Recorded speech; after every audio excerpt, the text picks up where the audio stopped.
Welcome, ladies and gentlemen, to the first ever episode of WTOP-10's newest sports show, Hockey Talk. My name is Rob Finger, alongside my good friend Mike DeMars, and we are here to talk hockey. Now, I know what you're thinking. Rob, you're going to have to be more specific. Hockey is a big sport. What exactly are you going to be talking about? Well, that's a very good question.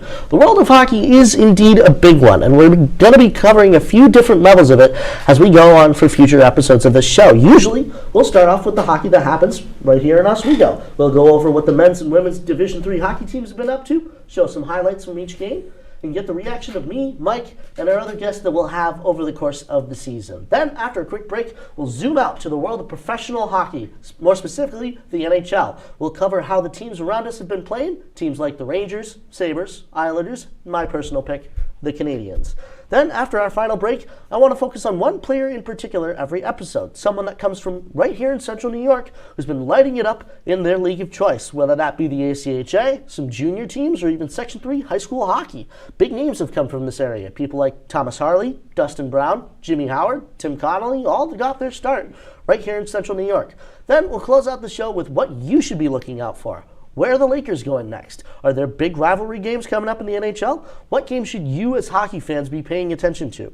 That's what this show is all about.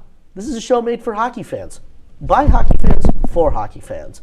That's why there's no suit to be seen. These are our own jerseys showing our own fandom, and that's why I turned it over to the man in the Rangers jersey right next to me. Mike, how are you doing today? I'm doing all right, actually. I'm doing really, really well, especially that the NHL season's finally getting underway. First couple games have been played. I think the Rangers, they're looking really nice. I can't wait to talk about some of the games that happened over the last week absolutely. or so. And I can't help but notice the CCM Statue of Liberty jersey. Yes, oh, my goodness. This is one of my favorite all-time jerseys. I personally love the Liberty jersey, especially the 90s one. That's why I bought this 90s one.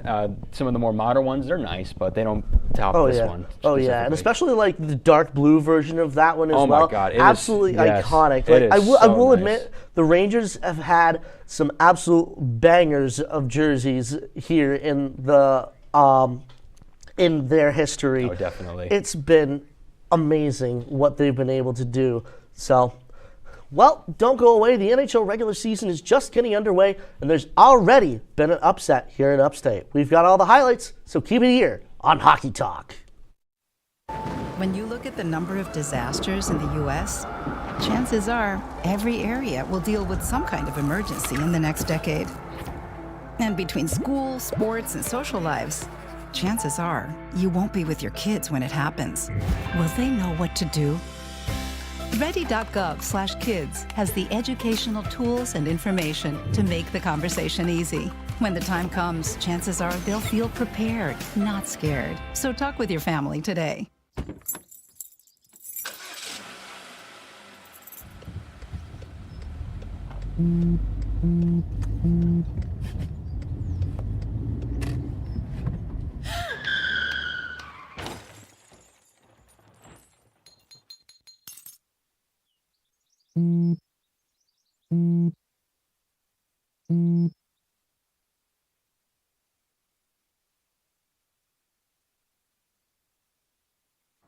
Your call has been forwarded to an automatic voice message system. At the tone, please record your message. Hey, I don't have much time. It's almost here. Listen closely, and whatever you do, don't panic.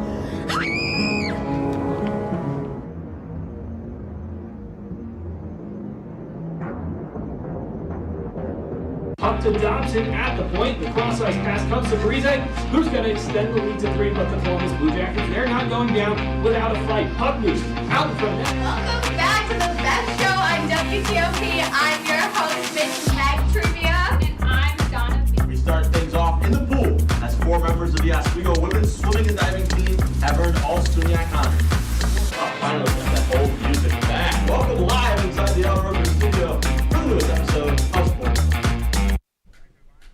Welcome back to Hockey Talk here on WTOP, the show made by hockey fans for hockey fans. I'm Rob Finger alongside Mike DeMars, and this past Sunday, an upset occurred in Western New York that nobody could have foreseen when the Florida Panthers took on the Buffalo Sabres. We've got all the highlights, so take a look.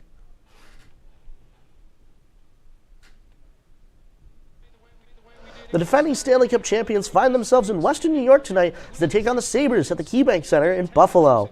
Midway through the first, Panthers on the rush over the blue line, passes across, back for Schmidt, shot, scores! Nate Schmidt puts the Cats ahead early. Last 3 minutes of the first, deep in Florida's end, down in the corner, puck bounces across the crease. Backhander scores! Jordan Greenway off a chaotic play in front evens the score at 1 apiece. Just a minute later, Buffalo breaks it out. Tuck for Tage Thompson. Here he comes. Big shot, scores! 2-1 Buffalo. Second period of action, Rasmus Dahlin shuffles across. Pass for Yoki-Haru. Shot, scores! Henry Yoki-Haru, 3-1 Sabres. 4 to go in the second. Sabres taking it around behind the net. Knight's on his rear in the crease. Samuelson from the top scores on a bouncer. Matthias Samuelson makes it 4. Florida isn't to be defeated so easily, though. Panthers on the power play. Sam Reinhart to Sam Bennett. Shot, scores. Florida answers the 4 from Buffalo. The 4 unanswered goals. Last minutes of regulation interception from Alex Tuck, and the Central New Yorker will put this one away for the Sabres. Final score from the Queen City, 5-2 Buffalo. Sabres getting their first win of the season. Devin Levi leaving with a .900 on the night, and the defending Stanley Cup champions leave Western New York with a mark in the L column. And you love to see and hear that if you are a Sabres fan, Mike. Oh my goodness. What an upset. What a great game for the Sabres. You know what? The Sabre fans, they really needed it because the Sabres, they haven't been the best team for a while. I can't remember the last time the Sabres been a good team. And even during the preseason, this season, for like the global games, for example, they lost both global games. So I'm sure a lot of Sabre fans are happy that they especially beat the defending Stanley Cup champions. So, I'm really happy to see it for them, even though I don't like the Sabres. Oh, yeah, and one person that we do have to talk about as well, Tage Thompson. People were wondering, he's been one of the most hyped up players of this Buffalo Sabres team for the last couple years now. Thankfully, he was able to get that big breakout and able to put a mark on the board for the Sabres. That was a perfect shot. Oh, absolutely. And one player as well that we have to mention, Jordan Greenway. Where did he come from? Guy comes in. I don't know either. I can't tell you. Scores the first goal of the game, on a beautiful, chaotic backhand shot.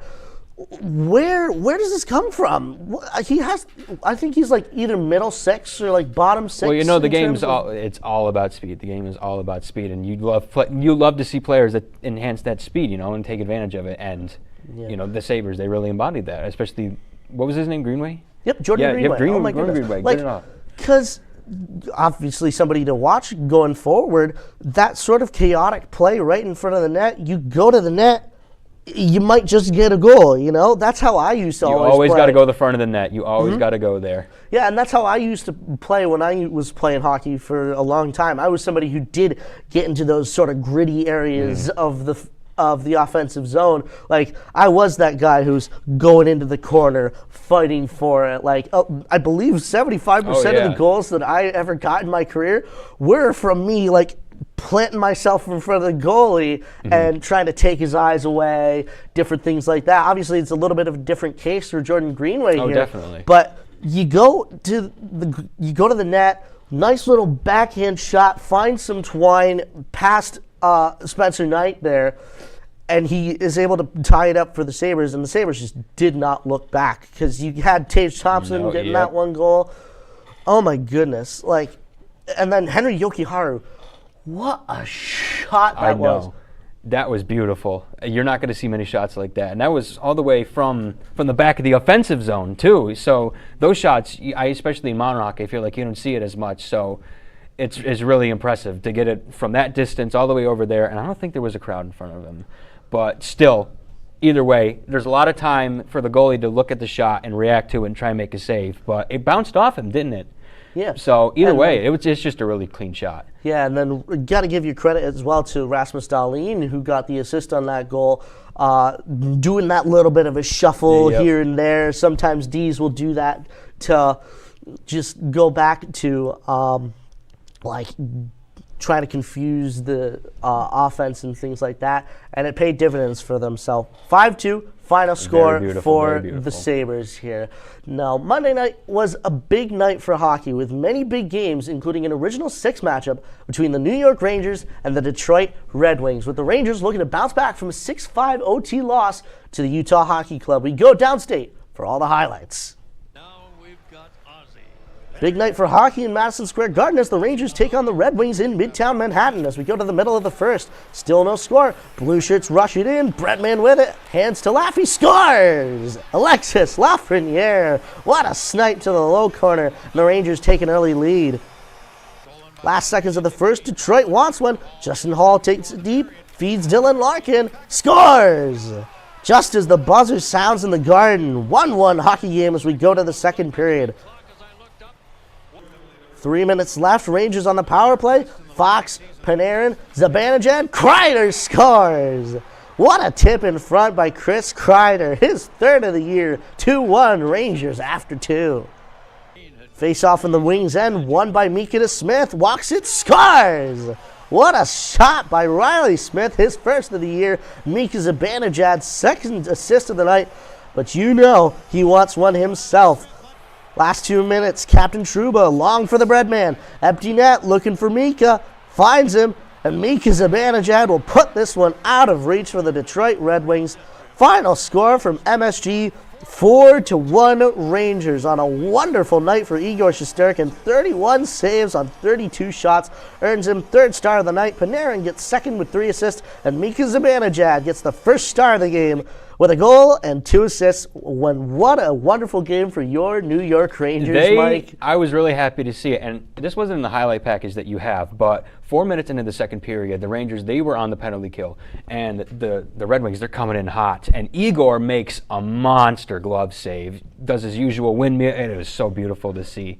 He is definitely working for his high-paying contract. Yeah, I was about to say, because I was going to bring it up. Like, this is the guy who refused an 8x11 contract that would have made him the highest-paid goaltender in NHL history, even with just that contract. What do you foresee him making from these Rangers? Like, he's about to get paid. There's no doubt about it. And I think the Rangers, they're going to try and keep him there. Like, there's no way that they can't keep him. Igor is the face of this team. He is literally the backbone of this entire team. So if they, say, oh no, never mind if you're going to act this way. That's pretty stupid of them to do that. And I get where Igor's coming from, where you try to get as much money as you can. And I see some people online, they talk about how he's trying to keep a sort of standard for goalie payments and contracts because he's doing so well, and if he takes more or less than what he's deserved of, then of course other people are going to use it down the line for other goalies who may be better than him, or like, well, Igor, he did it for this much, so you should do it for this much too. But what I think happens is when Igor tries to get more, then that wastes a lot of cap space for the New York Rangers, because the Rangers, they're a pretty well-developed team, but they still have a lot of room for improvement. So when you have that cap space wasted, then it almost hurts the team in effect. But I think Igor, he's going to stay with the Rangers. I feel like the Rangers, they're going to work something out with him, even if it's not $11 million, maybe if it's a little bit more. But either way, they're going to keep Igor. I can say that. Oh yeah, and I was hearing as well that he was looking for like a contract that was like a little bit higher in payment, but like also shorter. So maybe he could make a little bit of that extra bread down the line, that sort of thing. You never know. And one person that we do have to highlight as well is Alexis Lafreniere. Yes. Oh my God. I am loving what Lafreniere is doing. Last season, he was really coming into his own, and in the preseason, people were worried that maybe he wasn't doing much like a lot of the Ranger players are doing. But he came back with this game. He got a goal, and I'm really happy for him because this was like a prime pick, Lafreniere. So it's really nice to see that some of that, early investment is paying off, or at least starting to pay off at the very least. He's becoming a really good, integral part of the team. Yeah, and especially due to the fact that he wasn't really that present for the Rangers in their preseason, at least up until now, where obviously he gets that first goal of the game and then gets another assist on top of that. Or actually, no, another, I believe. Well, yeah, he got the first goal.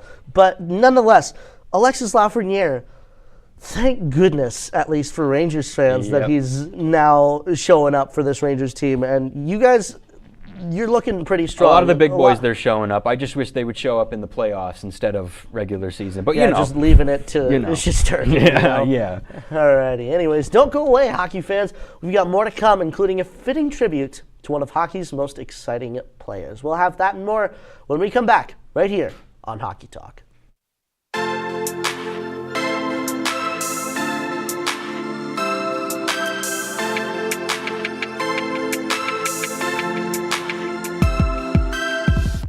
Hey guys, it's me, Isabella Gomez, filling in for Smokey Bear because he's got more to say than just, Only you can prevent wildfires. like, if you're outside enjoying a barbecue, don't let a hamburger distract you from fire safety. Make sure you aren't dumping your hot coals or ashes onto the ground because that could start a wildfire. So take wildfire prevention seriously and let's save the world one day at a time. Juntos con Smokey Bear, podemos hacerlo. Go to smokeybear.com to learn more about wildfire prevention.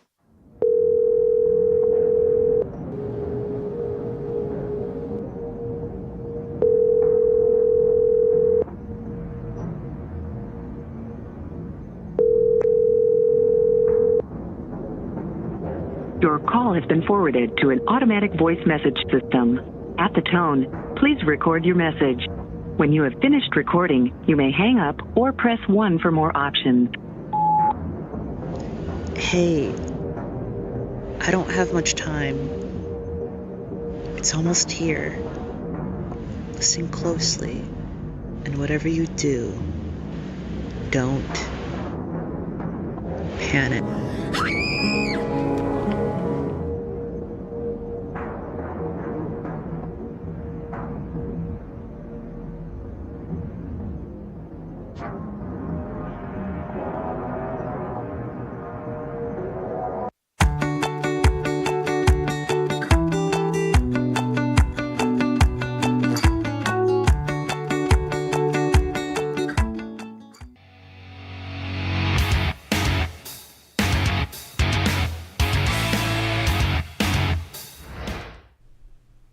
Welcome back to Hockey Talk here on WTOP, the show made by hockey fans for hockey fans. Alongside Mike DeMars, I'm Rob Finger, and it's been about a month and a half since the deaths of Johnny and Matthew Gaudreau rocked the hockey world to its core. So many tributes and so many memorials have been held in his honor by nearly every team in the NHL and more. But arguably the most important one was the one held last night by his former team, the Columbus Blue Jackets. Not a tear was left unshed in Columbus last night as the Blue Jackets honored the memory of Johnny Gaudreau by giving him the highest honor a team can, raising his number 13 to the rafters of Nationwide Arena. All in the presence of his wife, 2 kids, and his good friend and teammate, Sean Monahan. With that, the number 13 will never be worn by another Blue Jacket again. But, of course, we have a game to play. The Florida Panthers are in town, and through the first, we were scoreless. But early in the second, a breakout and a long pass feeds Cole Sillinger. Shot, scores! Cole Sillinger putting the first mark on the board for the home team. What a feed from Kent Johnson right up the middle. Hands Cole Sillinger his first goal of the year. But the defending Stanley Cup champs are not to be defeated easily. Board battle at the circles. They get it to the center. Reinhart Lundell scores. Puts it just past Elvis Merzlikins and ties it up at 1 apiece off a pass from Sam Reinhart and just gets it in off the side of Elvis's leg. But soon enough, Sean Monahan makes it 2-1 Jackets a minute later, and the Panthers have it all to do again. Big shot from Mikula blocked. Dmitry Kulikov puts one on and scores. Dmitry Kulikov ties us up again. Last seconds of an eventful second period where we saw 3 goals scored in 2 minutes. Panthers crowding around the net. Sam Reinhart scores with 0.4 seconds to go. Beautiful feed from Sam Bennett behind the net. Carter Verhaeghe touches it, but it's Sam Reinhart that sends us to the third with a score of 3-2. Last 3 minutes of the third, Elvis is on the bench. Jackets down 2. LeBanc shot saved by Knight. Rebound to Van Riemsdyk. He scores. And the Blue Jackets have life in the dying minutes of the third. Last seconds, Fantilli wants one on the rush, but we are out of time. from the Nationwide Arena. Panthers escape with a 4-3 victory thanks to a flurry of offense in the second, and they will take their spot at the top of the Atlantic Division on an emotional night for the Blue Jackets, who unfortunately find themselves at the bottom of the Metropolitan Division. But they certainly did not play like a bottom feeder team tonight, keeping the Panthers to a 1-goal game after regulation. Boy, oh boy, what a night for the Blue Jackets, and what a tribute to Johnny Hockey there at the beginning.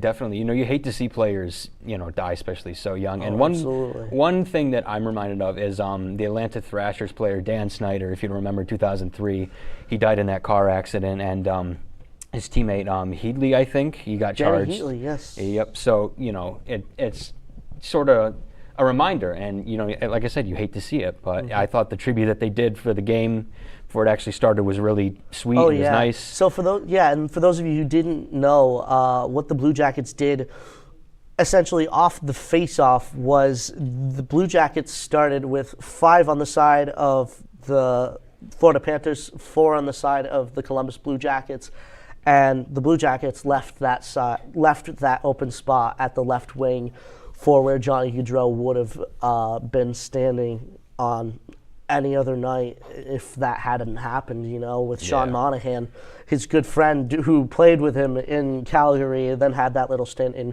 Montreal and Winnipeg.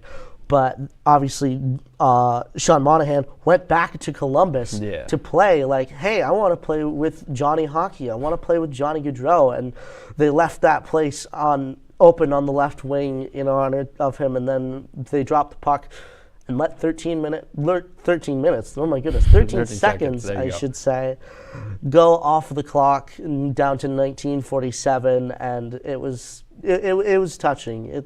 Definitely. I will say a lot of tears were shed by me when I saw something like that. What was not touching though was the score. The Panthers. My goodness. I get it. It's still hockey. You still got to play, and of course, the passing of a player isn't going to stop a team from trying to play the best they can.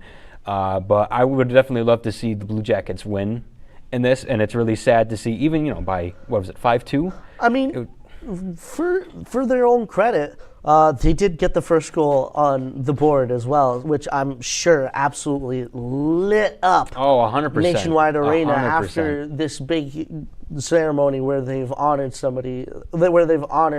Johnny Hockey.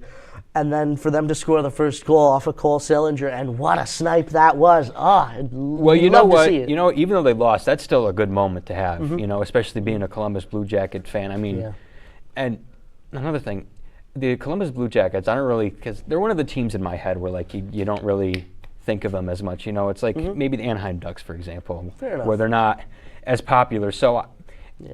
It's nice that the Columbus Blue Jackets, they're getting the attention that maybe they want. I mean, of course, it's sad, obviously, the player died. But I think they're getting some nice tributes, and I think it's important because, especially for a team that's not maybe as well known as other big teams like the Rangers, for example. So it's nice to see that the Blue Jackets team and the fans, they're getting recognition, especially Gaudreau. He's getting a lot of good recognition even after his death. So you love to see it.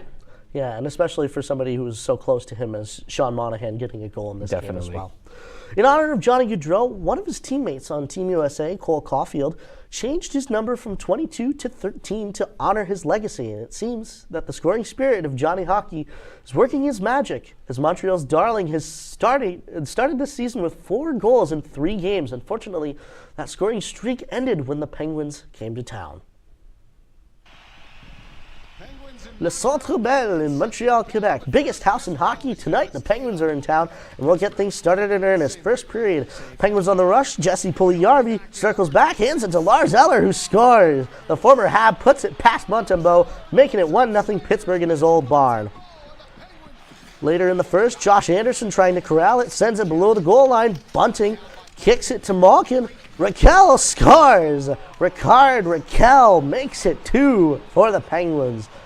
2 minutes later, other end, Suzuki, Matheson, Gooley, Clapper scores! Caden Gooley brings the Montreal faithful to their feet. 2-1 as we go to the second. Montreal on the power play, up for Matheson. Across for Captain Susie, walks, shot, scores! Juraj Slafkovsky evens the score at 2. 5 minutes left in the second, Habs break it out. Emil Heinemann, the rookie on the rush, 2-on-1, shoots it himself and scores. Second of the year, 3-2 Canadiens. 2 minutes later, Lars Eller versus Slavkovsky, 20-on-20, in the zone. Shot, scores. His second of the game, evens it again. Midway through the third, Penguins dump it in. Up the boards for Erik Karlsson. Shot, saved by Monty. Rebound, scores. Kevin Hayes puts the Penguins up once more. 4-3 Pittsburgh.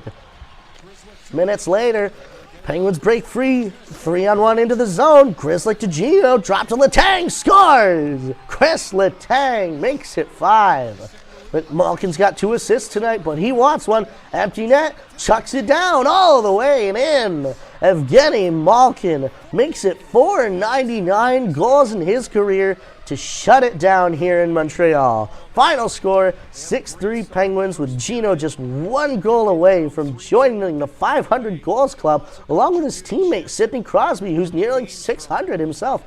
You gotta love a victory like that if you're a Penguins fan, especially coming off the 6-0 victory, 6-0 loss, 6-0 victory for the Rangers. I want to go back to that well. Malkin, 499 goals. That is amazing. That is impressive.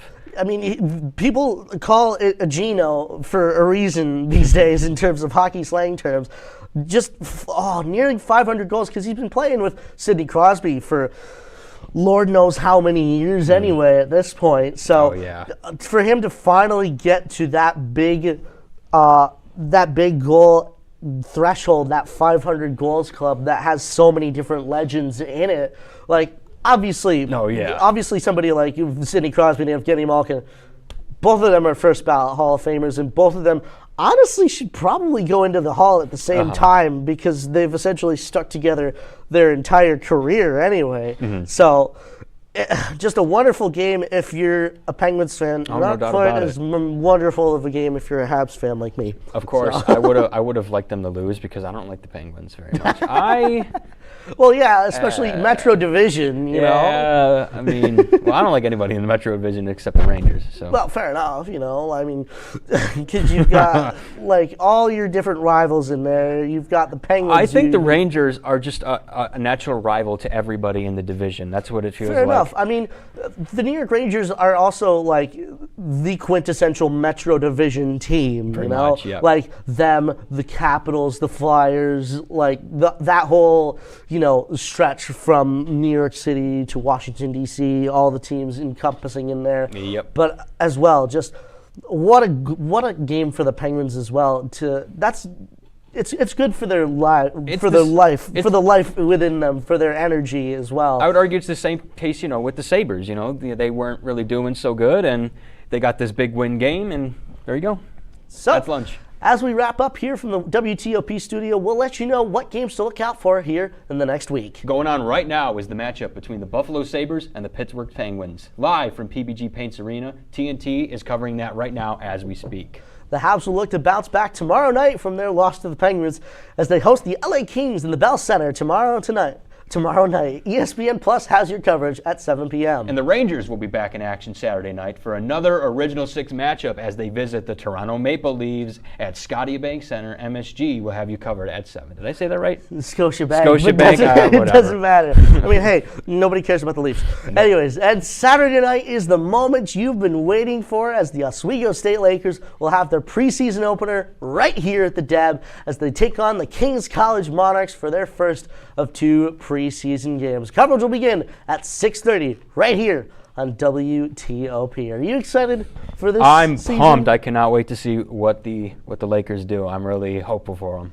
Oh, yeah, they did really well last year as well. And Kings College, just looking at, I've been doing some early research on it right now. Kings College was not really that great last season. I think they had only 9 wins and double digits losses. But what kind of name even is Kings College? Well, especially due to the fact that they're not in Canada. Is a King's College in Canada would make sense because they have Queen's College, which is in Kingston. But yeah, Queen's College in Kingston.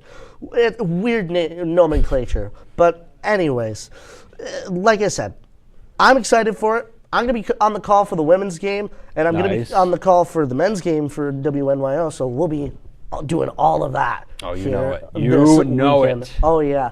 Well, that'll do it for us here at the Marano Campus Center. To all the cast and crew, I say thank you. We wouldn't have a show without all your hard work. To you viewers, thank you for watching. I've been Rob Finger. And I've been Michael DeMars. And we'll see you next time on Hockey Talk.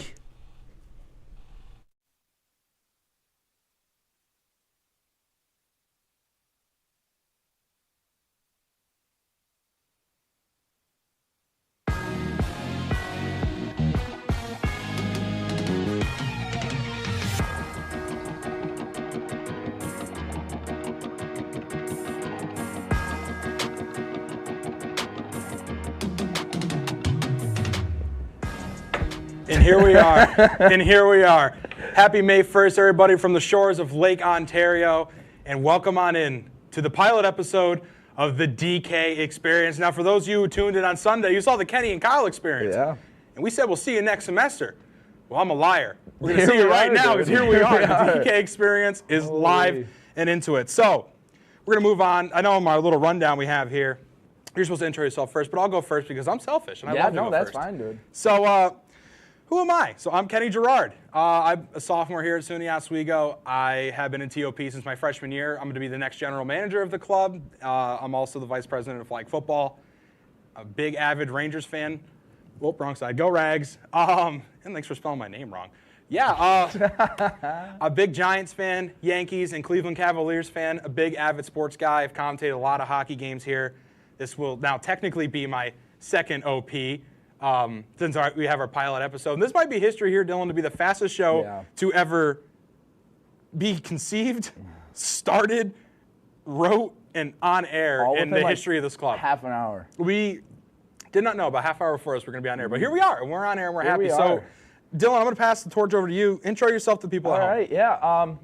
I'm Dylan Zielinski. I'm not often one to be in front of the camera. I'm a sophomore here at SUNY Oswego. This is my second year at TOP. Like I said, I'm more of a behind-the-scenes type of guy, but Kenny asked me to do this show with him, and I said, yeah, I mean, I love talking sports. Unlike Kenny here, I mean, I'm a Bills fan. My knowledge of sports, while I know technical things, kind of ends at football. Big Bills fan, if you ask me. I mean, I'll root for the Sabres a little bit. Not really a hockey guy, nothing really to do with basketball, but I know football through and through. That's how it's always been. I'm also the president of Oswego Flag Football.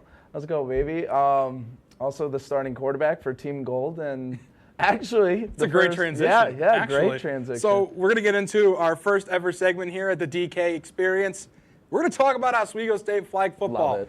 That's our baby. We had a first-year club here at SUNY Oswego.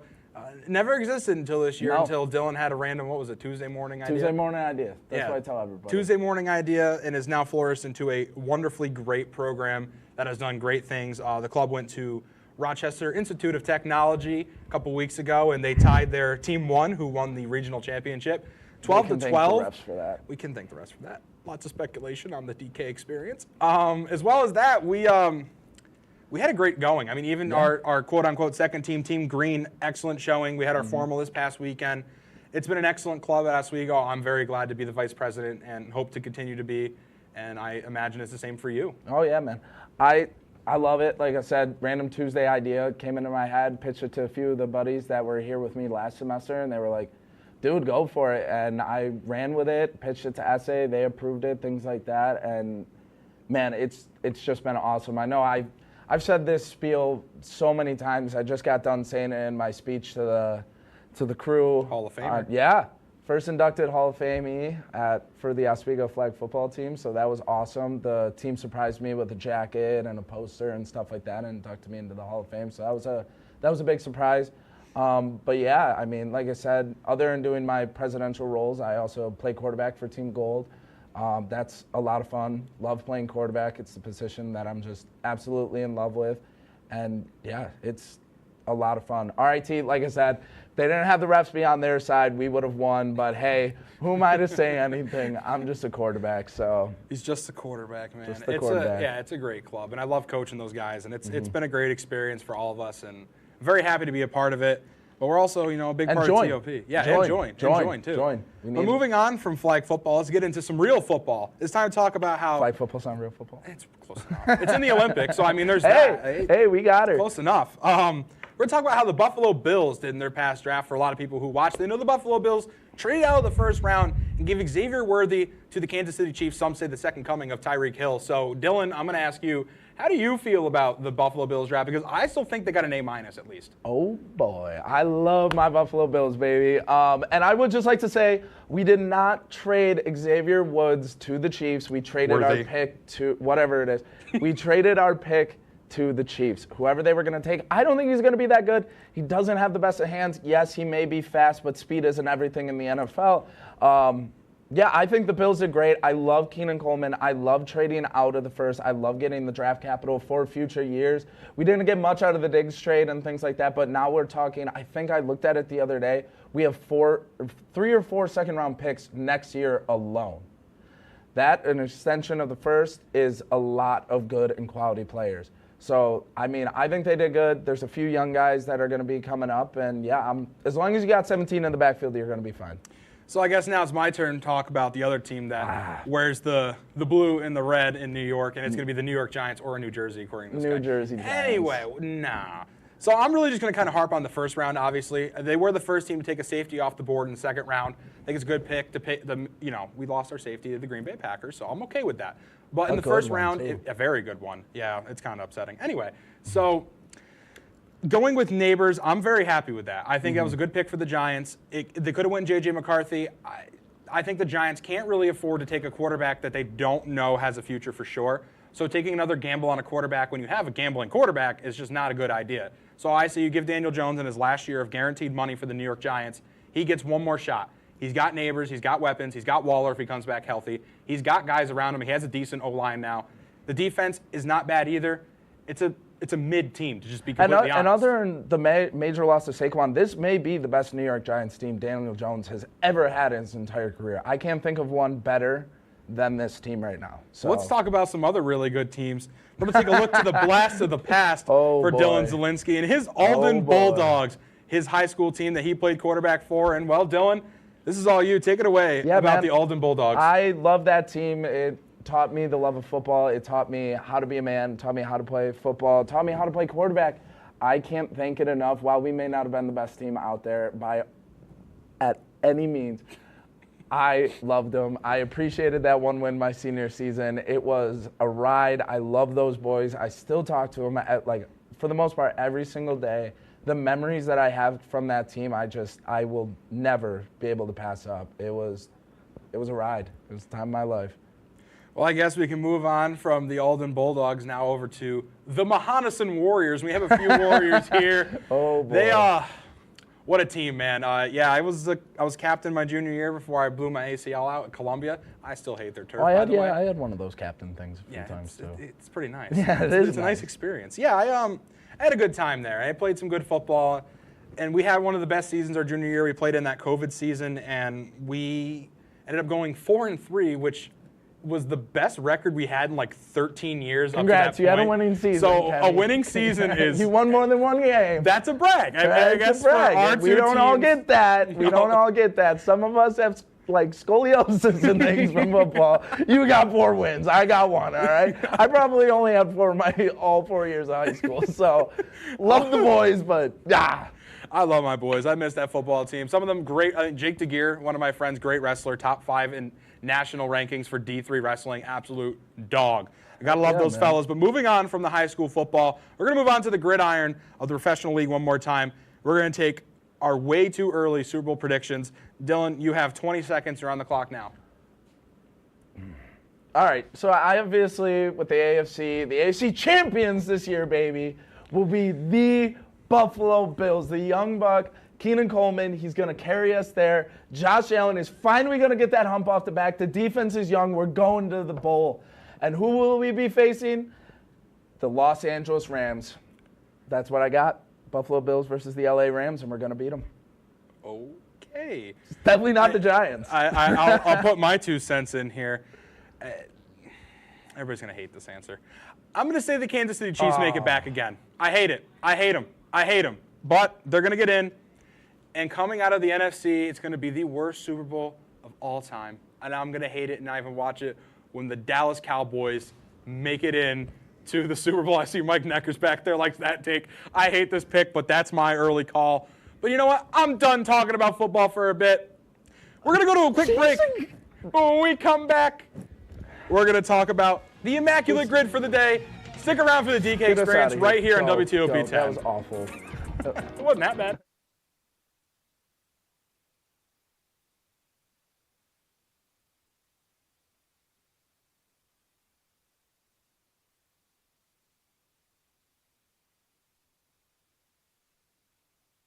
Did you know this book was already discounted 10%? Wow. Get a closer to that one. Matthew, Broadcast news. look at that. Can we go back inside? I want to sleep in the studio again.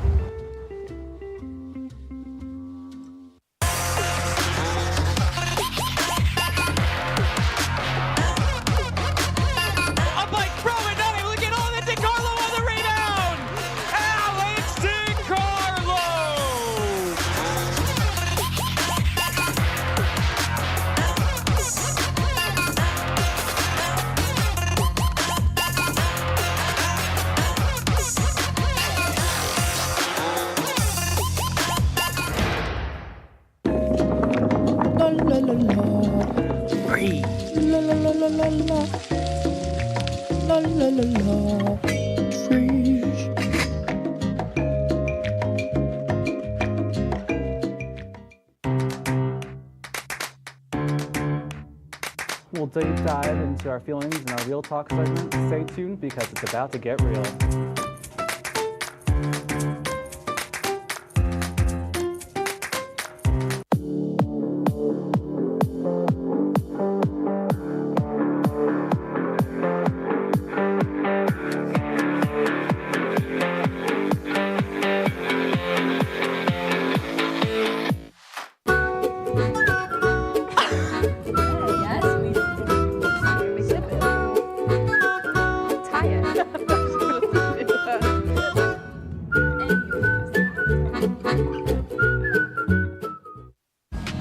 Into the first ever rendition of the DK Experience, the pilot episode.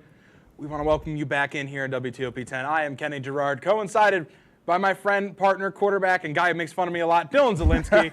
Gotta love to have him here. So, you know, we didn't have a lot of time before us to plan out a show. But there's one thing that me and him enjoy doing a lot on our free time, and that's going to be playing Immaculate Grid. With the boys. So we're going to play some Immaculate Grid here. We're going to put it up on the TV back here. And we're going to try our best for the next 4 minutes to guess today's Immaculate Grid. After the 4 minutes go up, the results will be popped up with the percentage of obvious top picks, and we will just kind of go from there. So, control room, let me see the Immaculate Grid, and here it is. Nope, it's on there. It's on there. All right. All right. For those of you who cannot see, obviously the audience here, Seattle's on top. We got the Eagles right next to them. We got a 1,000-yard rusher. Oh, we got Giants. Oh, boy. Oh, we got Giants. Ravens and Chiefs. So, Kenny, go ahead and start us off with the Giants and the Seahawks. What do you got? You got anybody? Giants, Seahawks. I got one. Man, you got one? Let me hear it. Julian Love. Julian Love is a good one. I mean, 1,000 yards rushing in a season is, I mean, you can go cop out with Saquon Barkley. So we'll put Saquon there. Giants, Eagles. Oh, why did you do that? We could have used Saquon. Oh. Giants and Eagles. Oh, there's not too many people that change. All right, we got to move on to that. Ravens and Seahawks. Oh, that one's tough. Ravens and Seahawks. You got to help me out. I know you're upset Saquon left you guys for the Eagles, but I am upset. I'm clearly upset. Ravens and Seahawks. Oh, man. Crabtree never played for the, no. We can go, is anybody come from the Chiefs to the Eagles? That's another one. Oh, man. Wow, this is not a fun one. This is a tough one. Well, all right. Well, let's knock out this 1,000-yard rusher. So Kenny said Saquon. We'll do Lamar. Lamar's had one. There's no way Lamar he has to hasn't have had one. Lamar for the Ravens, and then Jamal Charles, right? Jamal Charles. Yeah, we can do Jamal. Chiefs. So then that leaves us with Ravens and Seahawks, Ravens and Eagles, Chiefs and Seahawks, and Chiefs and Eagles. Ravens and Seahawks. Chiefs and Eagles. I mean, they got the connection, but Kenny, no. What? I didn't. We got the connection between the Chiefs and the Eagles with the Kelsey brothers. Dude, this is tough. It is This really- one's Kenny. Stop trying to cheat. I'm sorry. Ravens and dude, This guy. guys. Dude, guys. This one's stumping How me a long little is left bit. in this block? Yeah, how much oh long boy, we 2 got? minutes and 10 seconds. Oh no. All right, well, no, that gives us time. That gives us time. Does it? Does it help? Ravens and I don't think it Seahawks. helps. Ravens and Seahawks. So just start thinking a little bit. I'm trying to think. I'm not good at this sport. Well, wow. Oh. Ravens and I'm stuck on Chiefs and Oh, Eagles someone's trying here. to give me a phone call. Oh. It's John. Oh, Ravens and Seahawks. Can we phone a friend? Yeah, can we? Anyone? Mike Neckers, you got this? Hey, someone Mike Neckers, shot can my earpiece Can here. someone What run do- out can here? we phone a Anyone got a friend? second? Anyone Ring, got a ring. second? Who's not doing anything Phone a friend? crazy that knows football? Eagles, Chiefs. Think running back, Eagles, Eagles, Chiefs, Chiefs. Think think running back. Oh my God. Dude, I'm blanking so hard, dude. Older guy. Oh, LaShawn McCoy. LaShawn McCoy. All right, so we that's got it. All right. And then, Man, I'm gonna feel dude, so these stupid. Seahawks, dude. I don't know the telling you. Seahawks no, at all. I really don't. Wait, never mind. No. Adrian Peterson never played for the Ravens. Nope. Oh man, I really screwed us in the Giants-Eagles, didn't I? Oh, we have a minute, boy. Oh man, we're gonna Dude, look the so Ravens- bad when yeah, the final no, this result is- gets put up. Oh, no. Oh no, Giants-Eagles. I mean, obviously Saquon, but like I can't. We already used. I him. know. I wish I could take that back. I really do. Oh man, Yeah. Guys, this might have royally I'm not messed gonna this lie, up this here. is really embarrassing. I do pride myself in knowing football knowledge, so I'm a little. We get up here and I'm a absolutely little bomb this disappointed in thing. myself. Oh no. All right, Let me throw try this- it up. Throw it. We're Yeah, not just gonna get show it. it. Just I'm throw it out. up. Let me What do we see got? what the Can we what are get the final answers? results. Oh, James Bradbury! Oh my God! Ray Rice. Earl Thomas. Frank Clark too. Deshaun Oh Jackson. my God! Dude, oh, Ray Rice. Gino. Oh, Paulie's gonna kill us for that one. Oh, dude, Gino's gonna. Oh Yeah. my God, he played this year. Or not? Well, Gino played for the Seahawks Yeah. this year, dude. Oh no. Yeah. All right. I'm low key. I'm not gonna lie. I'm That really was bad. disappointed in myself here. I can believe we missed Deshaun Jackson. That's another bad one to miss. Yeah, I'm Oh, really disappointed man. in myself there. I know all those players too. Oh, every one of them. Every one of them. We knew every single player on that list, and we didn't get. What did we got? Like what? 4? We did okay. I mean, I think we probably didn't get an immaculate grid. No. We got like an average grid, I guess. No, we did. A mediocre grid. We did You okay. could say. Yeah. Oh man. Oh boy. All right. Wow. We tried it. Man, I just feel like deflated, dude. Yeah. This is our pilot episode, and this is the performance. We disappointed. No, I'm done. Go to the break. crowd. No, now. We break. disappointed break. them. We disappointed America. Go to break. Get to break. Go to dude. break. We disappointed right America. now. Go to break.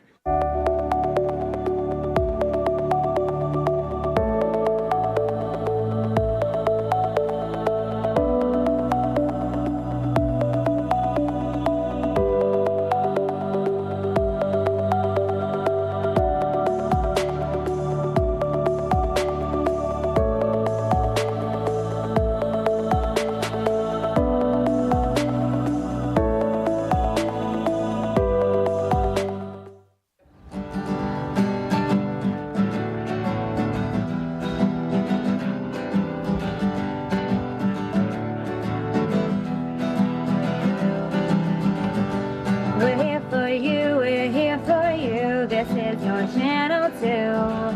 With sports and news and what to do, we're here for you. It's your TV, you're watching WTOP. Your TV, thanks for watching WTOP.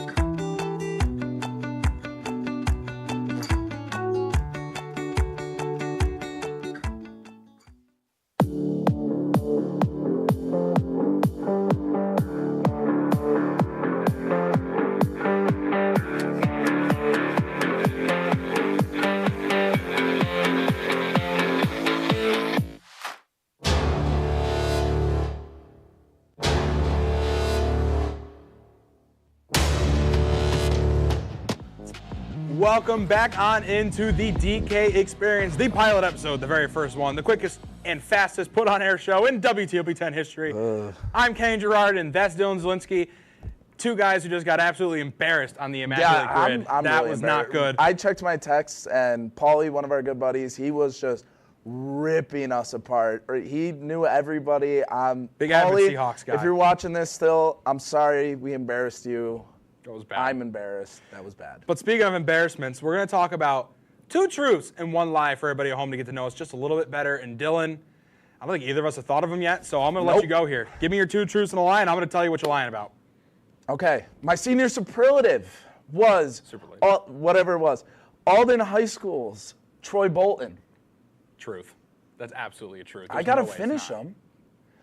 I was a competitive dancer for 5 years. And my first car was a 2006 Pontiac Grand Prix. See, now I feel like you're trying to trip me up here on the years of a competitive dancer. I'm going to say, no, I got more time to be analytical here. I'm going to say you were not a competitive dancer for 5 years, it was 4. And that's your lie.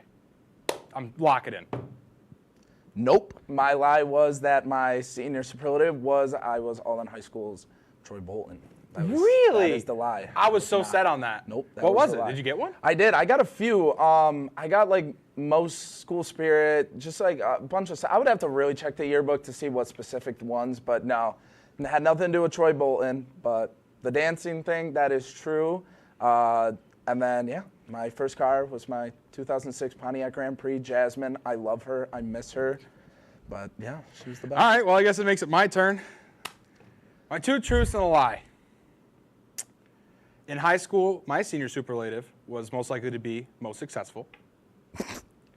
I tore my ACL playing football at South Glens Falls High School. And then my very first car was a 2007 Saturn Vue. There you go.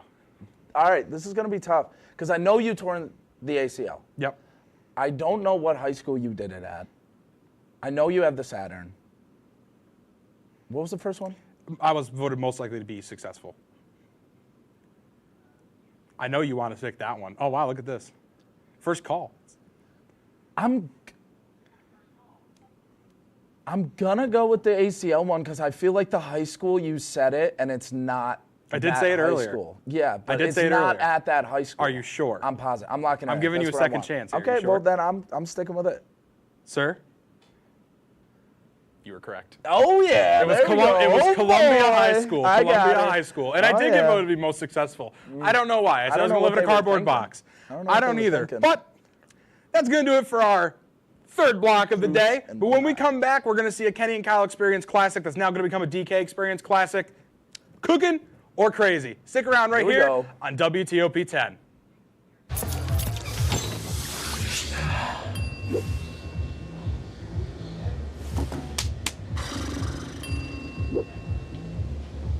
If you need to do something to feel okay to drive, you're not okay to drive. Don't drive buzzed.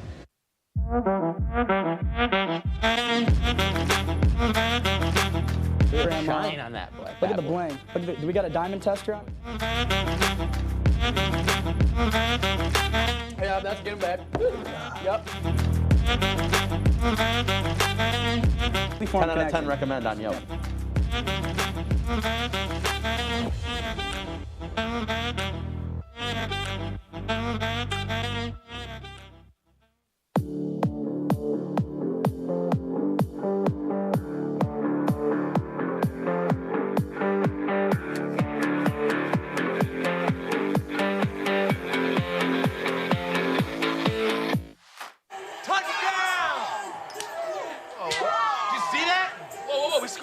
Score going to the playoffs. I can't believe I missed that. Every time I'm buzzed, I spend too much time on my phone. What? I should take your phone away. No. I'll call for a ride. Wait, why does my face look like that? I'm playing with these new face filters. Okay, you know what? Yep, that's mine. I'm gonna need that back. No. Kevin!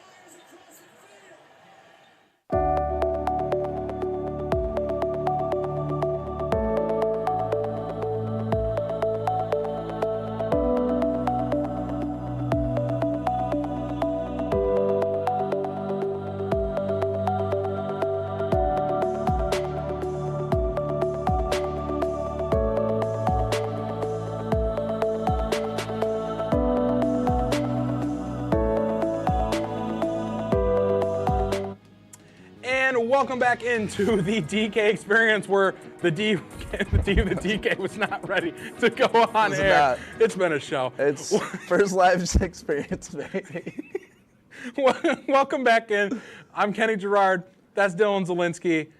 And this gives you an idea how the show's going to go next year. This is what it's going to be. Oh, yeah. But there's not a lot of things in the show that stay consistent, but there is one thing that stays consistent. It's the end of the show. And the end of the show is our Cooking or Crazy. We each make one take about a specific topic we choose before the show, and after we choose the topic and we give our take, we're going to discuss, and then our graphics operator in the back, Mr. Connor Dickman, will be picking who is cooking and who is crazy by putting up a graphic right there for us to see. And Dylan, I'm a nice guy. I'm going to let you go first in today's topic. Who is the best college quarterback of all time? Dude, this is so easy. Johnny Manziel, baby. Johnny Manziel. Johnny Football. He really, dude, he just encases and embodies what it meant to be a college quarterback. And Kenny, I know I'm probably going to spoil yours a little bit here, but you know what? I'll wait. I'll let you have your time. Johnny Manziel's career stats for you, ladies and gentlemen. Oh, boy. In the air, he had 7,820 passing yards for 63 touchdowns and just 22 interceptions. How many seasons? How many seasons? 2. 2? Yep. Anyway. Oh, boy. Rushing yards, he had 2,169 and 30 touchdowns and no turnovers. Johnny brought out the best of college football. There are definitely a lot of quotes that I cannot say on air of what Johnny has said. Not only did Johnny just do everything he did for college football, he just got Reggie Bush his Heisman back. Everyone wanted Reggie Bush to have his Heisman back. Johnny worked for that. Johnny made money.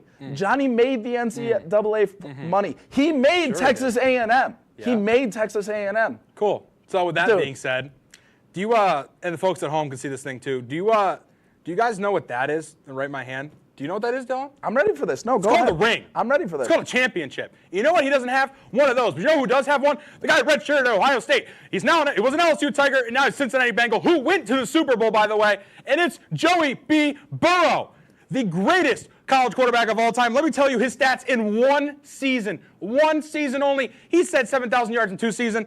Get out of here. 5,671 passing yards in 1 season. And on top of that, national championship. Is he getting hurt in Cincinnati? Of course he does, because they don't know how to draft. They take Mims, who's played 8 games in college. He's going to get hurt, but guess what? It doesn't matter. Joe Burrow's stats translate to the NFL. Success Let me just rebuttal this. Let me finish. Let me finish. Stop. Johnny's total career touchdowns is 93 touchdowns. How many total career touchdowns did Joe Burrow have? He had 60 in 1 season. How many in 1 season? Johnny almost doubled. He more than doubled that in 2.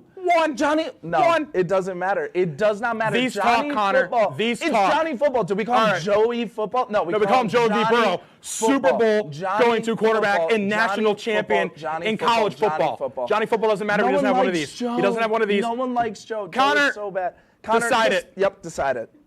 Rings talk. Yeah, rings talk. Obviously, rings Connor talk. is also crazy because rings talk. No, dude. His talent rings translated to the NFL in rings talk. What translated to the NFL? You hear this thing? What translated to the NFL is his ACLs and how bad they are.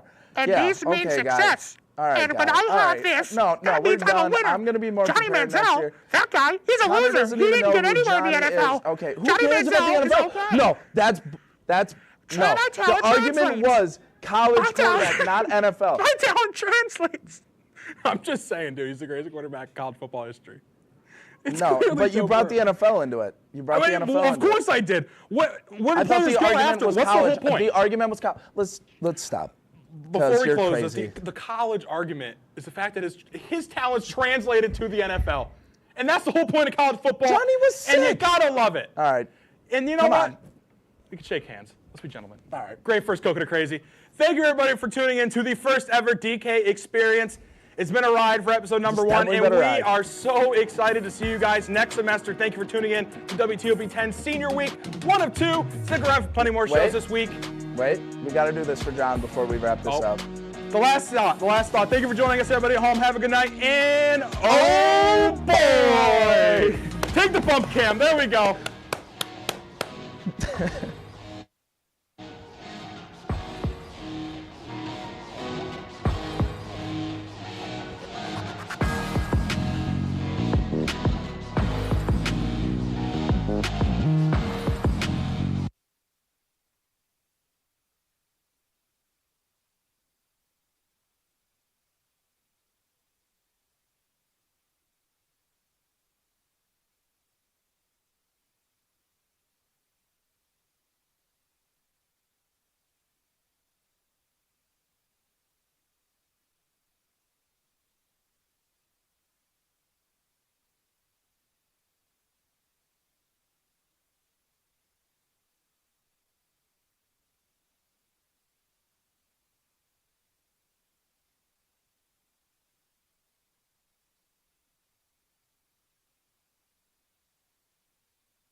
Hello, everyone, and welcome to One Too Many, the show that is destined for greatness. What kind of greatness? Local motel TV airtime, most likely from 4 to 5 a.m. Oh well.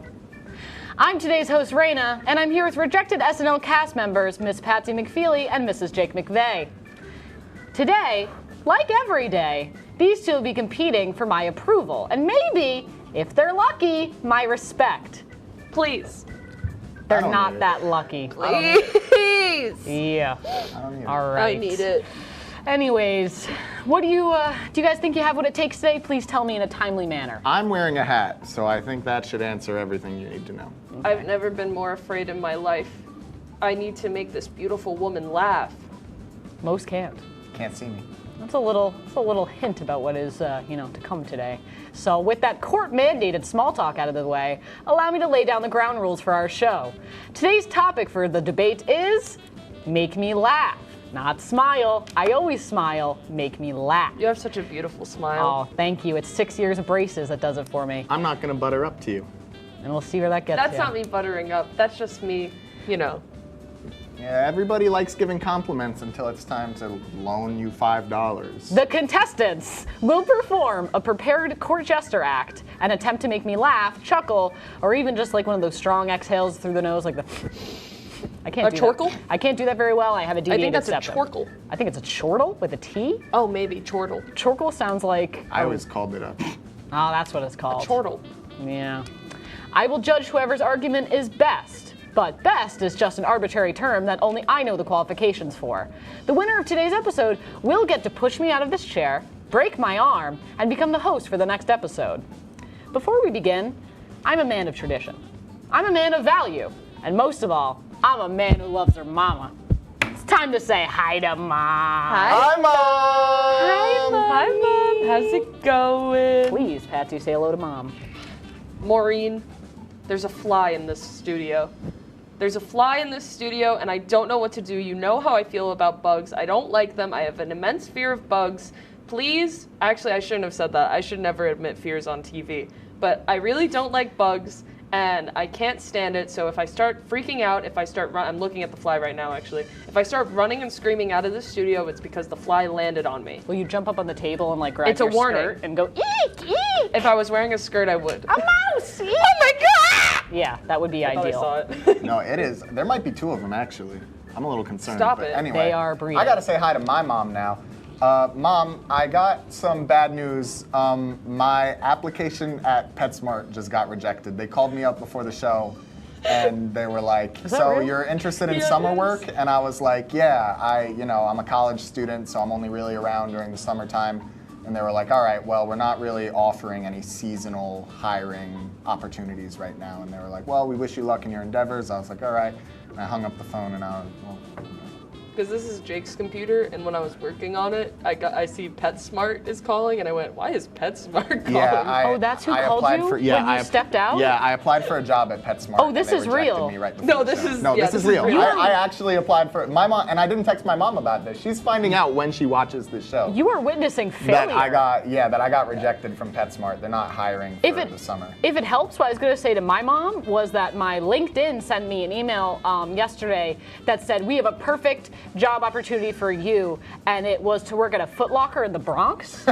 I'm nowhere near the Bronx. You're not near the That's the only job for me within an 100-mile radius. I'm near the Bronx. They make you dress I'm up like a not. burglar at Foot Locker, too. Yeah, I'd rock that trip. Don't even get me started. Close enough. Black, white, although stripes. I do have to be bilingual for the job, which was a qualification I don't have. Really? I know gotta you can speak English and You shoe? can speak Animal Crossing. Anywho, studies show that this television program is best enjoyed with a warm beverage and an endless feeling of hopelessness. So, I'll give you a minute to go get what you need, and we'll see you after the break.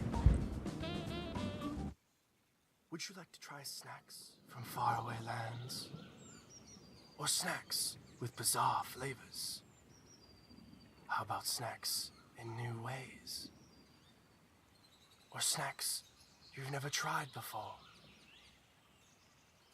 You don't have to go far to find these snacks.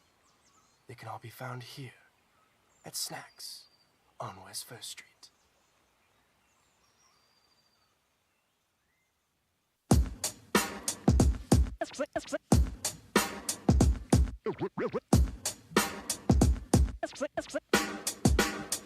Yeah, we're walking around campus, and what do we see? All these clubs are looking. They're looking for me. There's hockey, There's improv, so much to see. So let's go try them out and see how they be. Come on and please watch. Our embarrassments free. Tune in to Amateurs on WTOP. Happy Friday, Lakers, and another beautiful day here in Oswego, New York. I'm DJ Don Perone, and I'm happy that you're starting your weekend off right listening to WNYO 88.9 FM, the Laker Radio Network. I said, darling, can you see? There's no room for us. There's no room.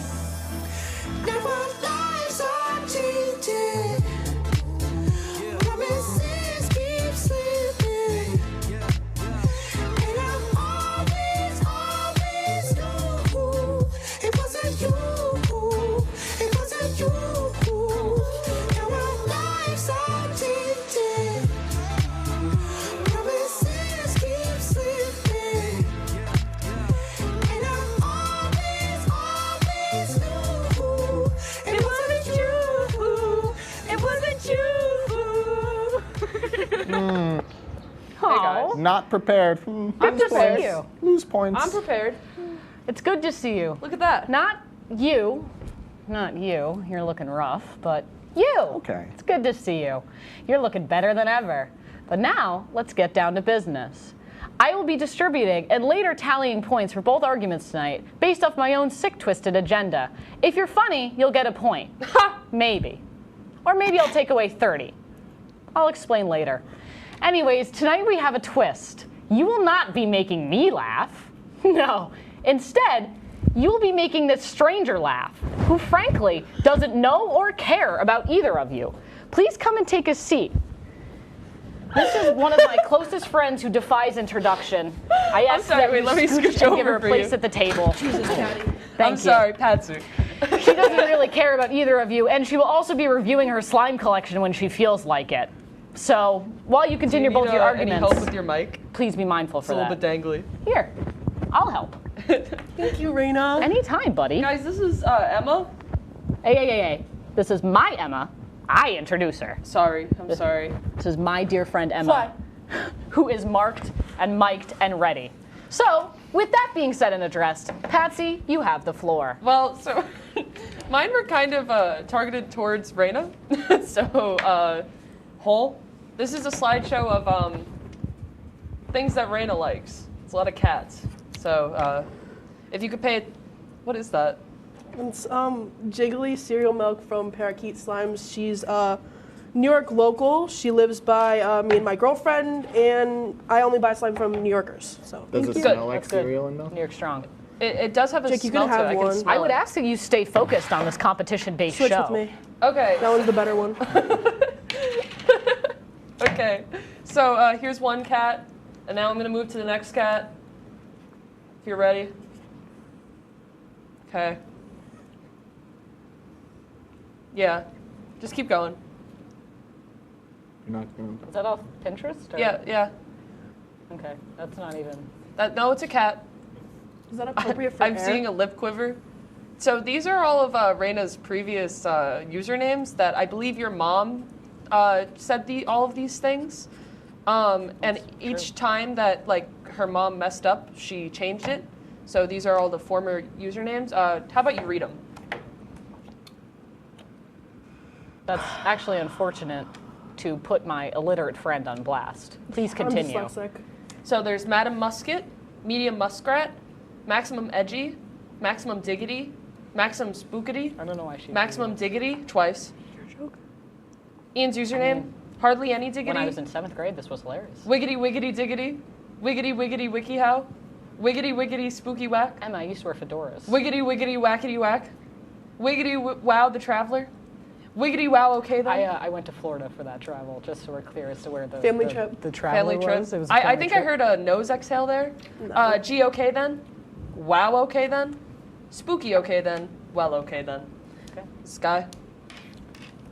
Is that funny to you? Yeah, this is funny to me. I laughed at all of these. Got That this says guy? something. Oh, that's sad. No, I'm laughing at the fact that Take you other laughed people's at the properties. cats. Exactly. I made her laugh. Out of like, She pity. said she laughed because I laughed. You're short for time. You got to She work went, on this. Got a knife? Let's see all you got. Oh, sorry. That one was my personal collection. Into the void, you go? I'm not shorter than you, so why is this so low? It's like a whole thing. Why does he look like a gargantuan? Yeah. It's because I am! And Emma's my tallest It's just an friend. unfortunate situation. Oh, sorry. Can you go back? I'd rather not. Okay. You can, yeah. Say her name. That's Zoella. Good. You would be into that. You would have. That actually That makes so much It got sense. minus points for name dropping Zoella. Damn it. Unfortunately. Actually, That kind of looks like me. my man. Does it? I got that one A off little bit. Pinterest. Actually, wait, it does just quite a bit. Wait. Wait, actually. You're really smart with it, though. You're really smart with it. Huh. My man. That's pretty good. Thank you. Is that a... He's They have little struggling charms there. in it too. I just want to say. Wow. It's like a little. It's Oh, nice. It's actually a fruit. Can we name drop? I mean, yeah, actually... It's loops of the fruit. Jake, this is your time to give a... Do you love your iPod? To give a rebuttal to this. I'm giving a Yeah. rebuttal? Do you love Yeah, your I would like it iPod? if you gave a rebuttal. That's from my... Go back. That is from my Yeah, it Instagram. is. Yeah, there's a few things. And that's Vroom. unfair. That And was then from my there's Instagram. boing. You're still going? Yeah, we're still going. As you keep Dude, going, how I would many like it if Jake photos? could comment on this. Okay. That's Is my that your brother? Please don't dox my brother on television. He directed Ratatouille. He's All so right. famous. Ratatouille with all these cats on the slideshow, there's a problem here, all right? Cats versus rats, that's deplorable. Yeah, that everybody knows. Here, look. Hold on to that. Can I make it fart? Does it fart? It does too. Oh, this one doesn't toot. You gotta I put really a lot of hated effort into that. it. Is that all you have to say, Jake? Oh my well, God. I kind of had my own thing prepared. I didn't really know what I Patsy really was doing didn't coming like into that. it. Excuse me. Ugh. For the record, they are judged in how they work under This pressure. This one Yeah, feels. I didn't really know what Patsy was doing, so I didn't really have a lot for wanna keep rebuttal. talking I about the actually slime just with you, if added that's on to okay. my own jokes This to make one, I myself don't- as is this funny like as a possible. different type of slime? You know, like a like the sort of slushy if one. you can't beat 'em, join 'em situation, except like- nothing like that. I Is just this one made better? myself funnier. Ooh, yeah, this one's Best a lot better. That one like, defense makes is me a little good uncomfortable. offense. Is the stretch good? Do you Yeah. have I'm gonna keep anything working on that. I'm Patsy, gonna you keep have anything to working say on to that rebuttal? I'm more focused on Emma's slime. Can you say a word of what that rebuttal was? No. Look at this slime, See, guys. this is- Ooh. Wait, no. The Jake, I pull was was good. The listening. pull was good. You were listening? As best as I could. Do you appreciate it at least? I appreciate it so much. Look how good this pull And is. that has to be tallied somewhere. Look at this pull, guys. Whoa. She's gonna get so much business from this. Please send me free Whoa. slimes to We're not Seneca sponsored. Hall. I'm allowed to laugh at Emma. Seneca She Hall. causes joy within my heart. Guys, So- this is amazing. So, And yet I've what do you find funny? I've A yet to lot. experience joy from this. You find a or lot of things funny? that. You don't find cats funny? No. Why not? Just Are you a cat hater? no. I'm an animal lover. Do you find nearly So how did you avoided not laugh tragedies at it? funny? So funny. I think I might be stuck. I think I've made a mess. Let's go. Oh no, I haven't. It just sticks. I find to each Raina very funny. I find you very. The problem is I can never amount to Raina's funniness. Whoa. Oh, I got scared. Whoa. Whoa. Too far. Did any of you guys out there All find right. this funny? Okay. Just touching base All on right, that one. so I have a quick story to tell before I do my thing, and before. So Well, we have this a will be break to my. go to, Oh, but- we're breaking. We're breaking together? You know what? Talk. Preach for a Okay, moment. so speaking of breaking, imagine this. All right, I'm sitting in the passenger seat of my good friend Jackson's car. All right, I'm about to go to my friend's house. We're chilling. We're gonna have a good time. In the parking lot, we see the guy whose house we're going to. He's also at the grocery store buying snacks. We see him walking through the parking lot. My friend Jackson pulls up. The guy in the parking lot's name is Tyler. You're missing it.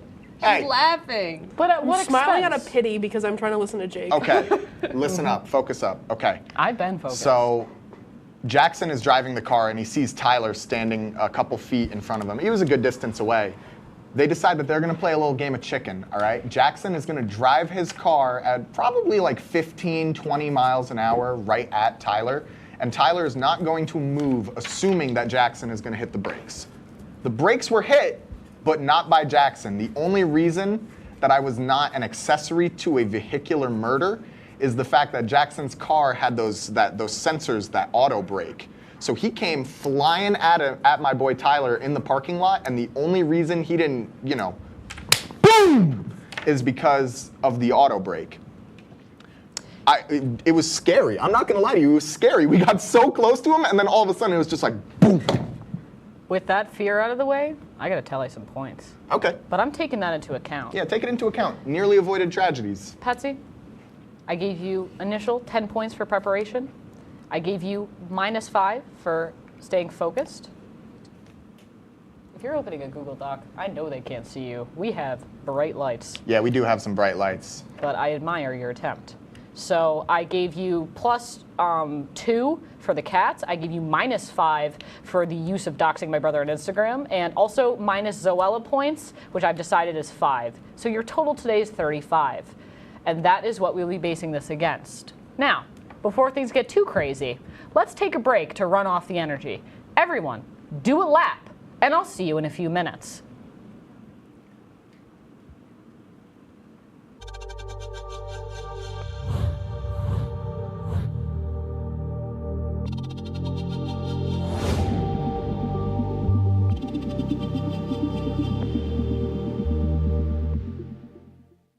Say, President Stanley, whenever there's bad weather, who would you turn to? I'd turn to Storm Team 10. No, but you've got to say it like this. Storm Team 10. Say it with me.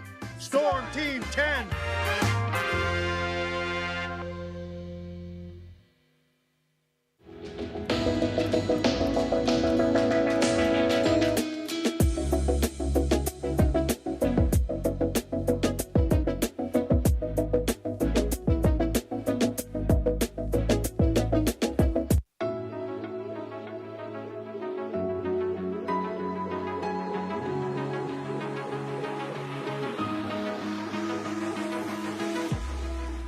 Roll it.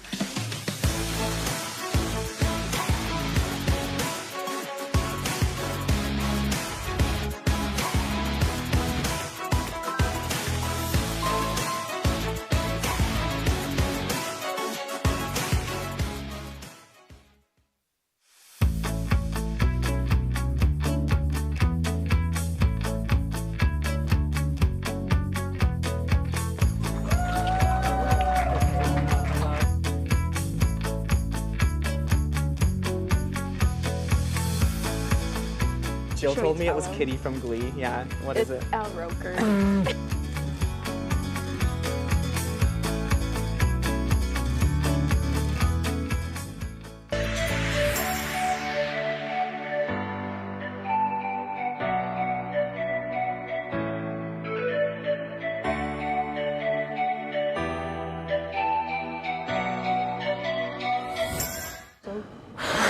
Woo! I did a lap. Did you? I knew you couldn't. Ha! Anyways, just a quick reminder for those tuning in. You're late. I'm judging these stories based off of entertainment value, and I'm joined here tonight by my very close friend, Emma. Emma, do you want to wave into the camera and go, hi? Hi, Mom! I feel like Mom's got to know. Yep. Anywho. Reminder of the point system. I'm basing this off of entertainment value, silliness, and whatever else I feel like. Jake, it's your time to shine. Go. All right. Here's the thing about comedy, all right? Here's the thing about making people laugh. I'd like to. It is almost never actually determined on writing funny jokes. It's really just about experiences and being relatable to the masses, you know what I mean? And one of the funniest things that I've ever done is I was but a young man, I believe about 15, 14 years old, and my parents were like, all right, we're taking our Christmas photos. I was all dressed up nice. And my dad decided he wanted to do one of those timer selfies.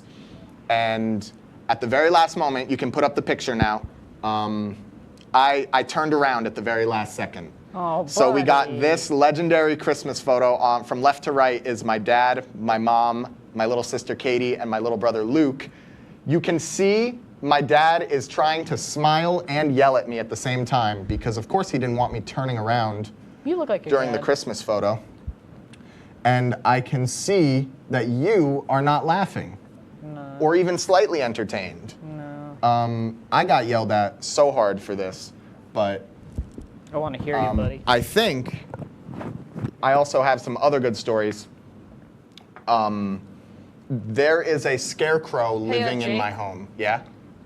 Your laptop's gonna die. Is there anything you could do about that? My laptop's gonna die? Your laptop's Are you gonna interrupting die. this man while he's performing? Okay. Your laptop's gonna die. There's no reason that I'm concerned about it. Just, you know. Well, I'm I just had really to do nervous. work on that later, but I guess I just won't. Okay. Go on with your parrot.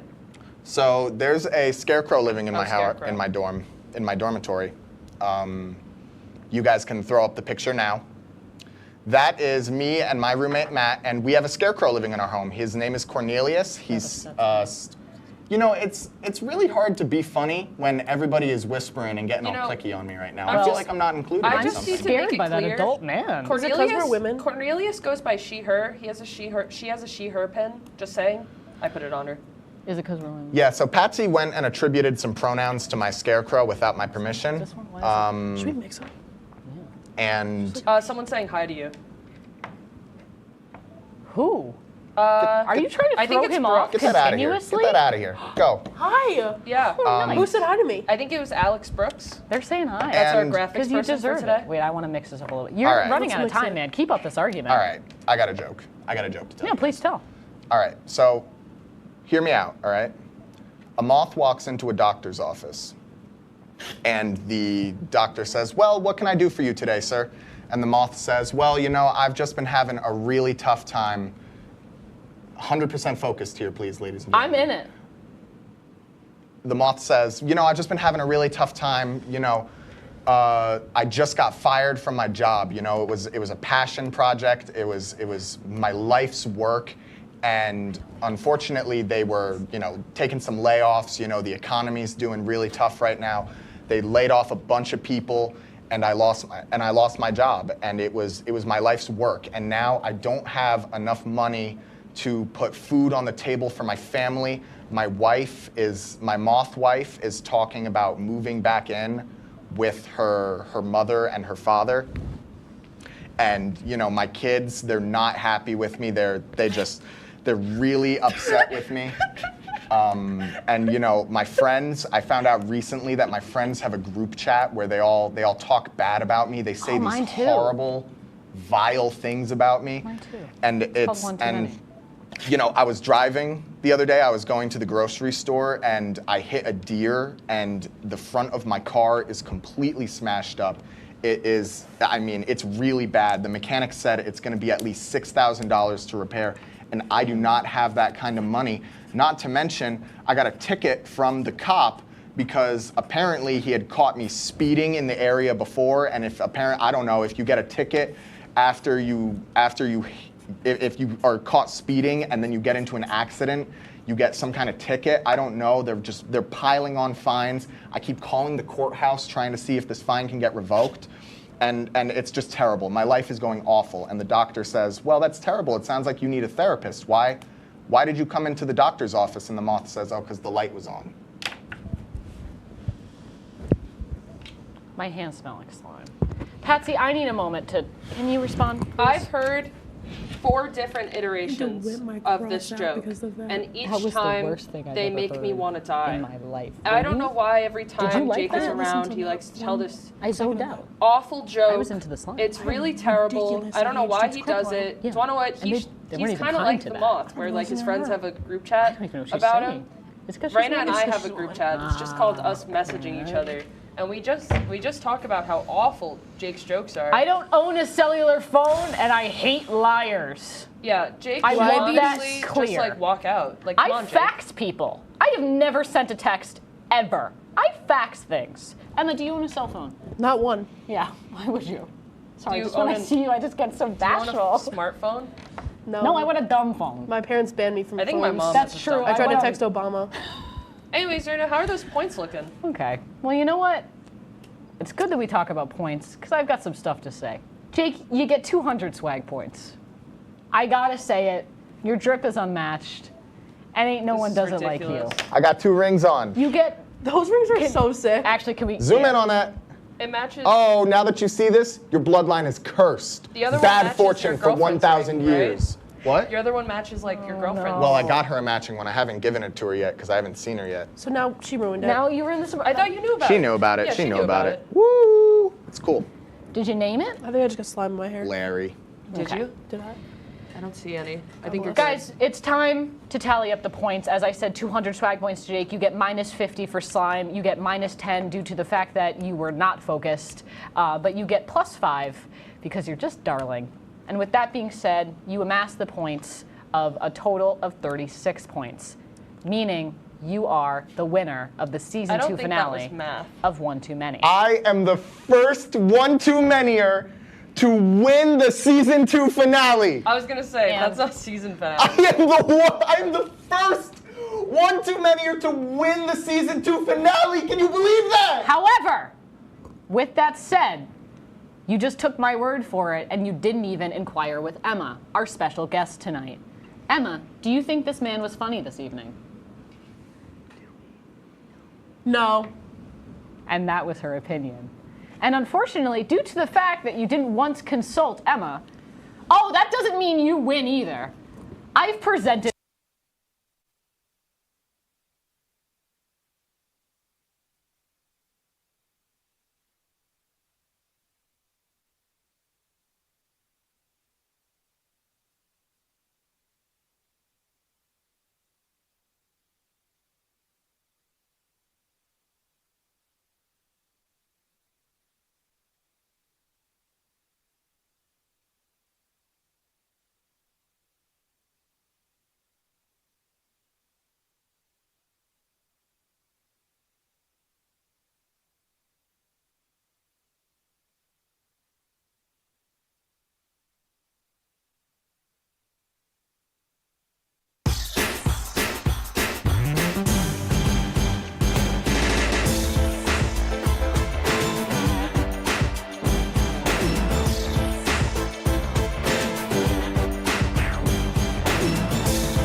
Tonight on WTOP-10 Nightly News, Election Night is coming up, how a local community is celebrating voting.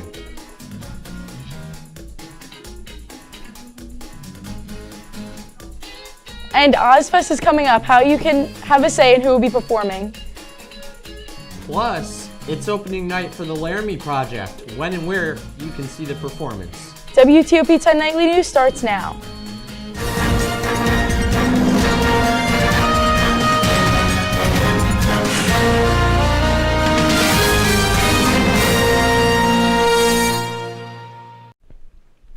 Good evening and thank you for joining us. I'm Joe Seidman. And I'm Piper Kiernan.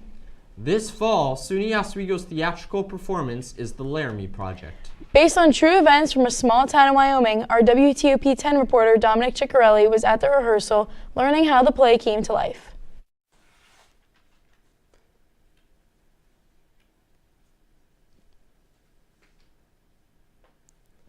Thanks, Piper. Not only did I have the opportunity to attend the rehearsal, but I was also able to talk with a couple of the people who made the play possible. A noun, a definition, a sign. From the Oswego Theater Department comes The Laramie Project, a play about community, humanity, and fighting hate. When 21-year-old college student Matthew Shepard was murdered for being gay, the hate crime shook his small town of Laramie, Wyoming to its core. The Laramie Project is a retelling of interviews collected from the town over the course of a year and a half. I talked with play director Stephen Mazzacone to get more information about bringing the play to Oswego. It's a play about a community, and it's specifically about Laramie, Wyoming, but I really do feel it's about an American small town that experiences a tragedy, that experiences an act of violence that the whole town, in many different ways, has to kind of grapple with. But bringing a play to life takes more than actors and actresses. The theater shop had a huge part to play in bringing Laramie to SUNY Oswego. Here's shop director Sam Renner on how he did it. The set needs to be able to accommodate those extremely rapid shifts in position while being open enough to allow for a dynamic movement and keeping visual interest. In the back, we've got large truss pieces that are shaped similarly to the mountains outside Laramie. From Laramie, Wyoming to SUNY Oswego, the story of Matthew Shepard lives on. I'm Dominic Ciccarelli for WTOP-10. The Laramie Project will be playing until Sunday, October 20th. You can get your tickets at oswego.universitytickets.com. Joe, Piper, back to you. Ozfest is only 7 months away, and the Student Association Programming Board is surveying students on which musicians they want to perform. Currently, they are looking for one artist to open and one artist as the main performer. The survey features artists like A Boogie with the Hoodie, Mariah the Scientist, and more, and is open to suggestions as well. Students can vote through a link sent to their emails. Voting closes October 20th. The Oswego Cemetery Ghost and History Storytelling Tour is happening October 26 from 2 to 5 p.m. Performers will recount the stories of the university's founder, Dr. Edward Austin Sheldon, Mary Walker, Harriet Tubman, and many more. Students can purchase tickets at tickets.oswego.edu. There is free campus parking in the commuter lot with a bus to bring students to the cemetery. SUNY Oswego's annual Festival of Fire will be taking place this Friday. Students will have the opportunity to heat scrap iron that can be poured into molds to create sculptures and designs. Scratch plates will be available for attendees to have their idea cast in iron. The event is free and open to students and non-students from 1 to 5 p.m. The Get Out the Vote Film Festival is happening this Friday in the Marano Campus Center Auditorium from 4 to 6 p.m. 10 short films created by SUNY Oswego students will be shown. After the audience will vote for the best short film, attendance is free and all viewers will receive free popcorn. The United Baptist Church of Scriba is hosting their annual takeout dinner on Election Day. The event takes place from 4 p.m. to 6 p.m. and all dinners cost $10 a person, but $5 for veterans. Only 150 meals will be served this year. The proceeds will go to the James Madison Academy in Oswego and Blessings in a Backpack, a program that feeds hungry students in the Mexico School District. The art scene in Fulton hosts Stage Fright, the concert experience. The horror-themed show will have performances by local bands. During the event, there will be a cash bar and a cabinet of spooky surprises. The event will be happening on the 26th with doors opening at 6 p.m. There's lots going on around campus this weekend. It's Friends and Family Weekend and the Laker hockey season opener. Let's take a peek at the weekend and more with Storm Team 10 meteorologist Ryan Murphy. Ryan? Yes, this weekend, if you're coming up for Parents' Weekend, I suggest you bring a jacket, for it is going to be a little cooler out, especially at night. But don't you worry, it is going to warm up. We're going to have a nice warm weekend, especially going on to later into the week. And hey, if you like hockey and you're coming up for the hockey game, it's going to be a nice day. Like I said, bring a jacket. And will it rain this week? Will it not? I'll let you know after the break. But first, out to you guys at the desk. Still ahead tonight, a fraternity at Syracuse University faces suspension. Why they are under fire. Plus, find out more on a new environmental grant signed by the governor earlier today. One occur for 2 decades, as the next time one will be visible over the continental U.S. He's May 84. Yarrow told police in the hospital that he had pressed the doorbell and waited. They mix with oxygen and nitrogen. They become briefly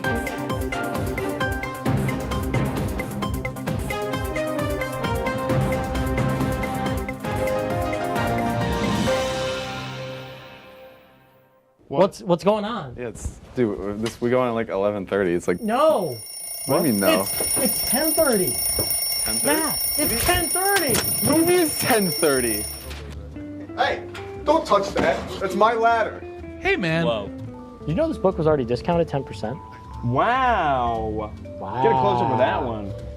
Matthew, Broadcast news. look at that. Can we go back inside? I want to sleep in the studio again.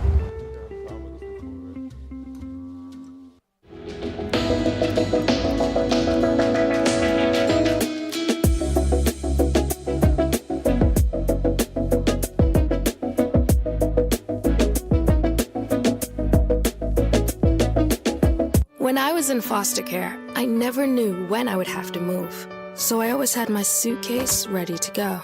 Then one day, I was adopted. My new parents opened their hearts and home to me. My parents cook my favorite breakfast for me every morning. My parents take me on trips I never thought I would go on. They gave me a home and an even better reason to use that suitcase. My parents aren't perfect, but they're perfect for me.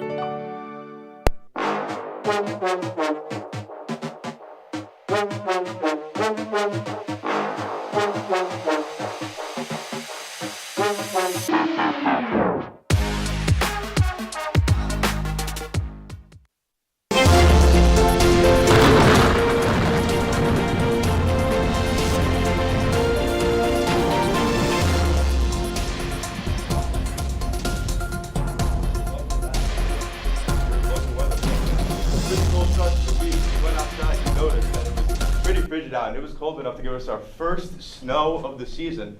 Up in northern New York, up here in Lake Placid, our New York State Mesonet camera was able to pick up some early Monday morning snow. It wasn't anything too crazy, a little dusting, probably melted by the time the sun came up, but hey, snow, am I right? Take a look at our temperatures outside, all across western New York and central. It's low 40 degrees, high 30s. It even gets as low as 34 up here in Tupper Lake. And it's cold enough to give us a frost advisory here in Oswego and down in Cuse. There's a frost advisory until 9 o'clock, even into western New York, towards Buffalo. When you wake up in the morning, might be a little frost in your windshield, might want to break out those defrosters. And we also have a freeze warning, kind of hugging the end of the state here into lower Pennsylvania.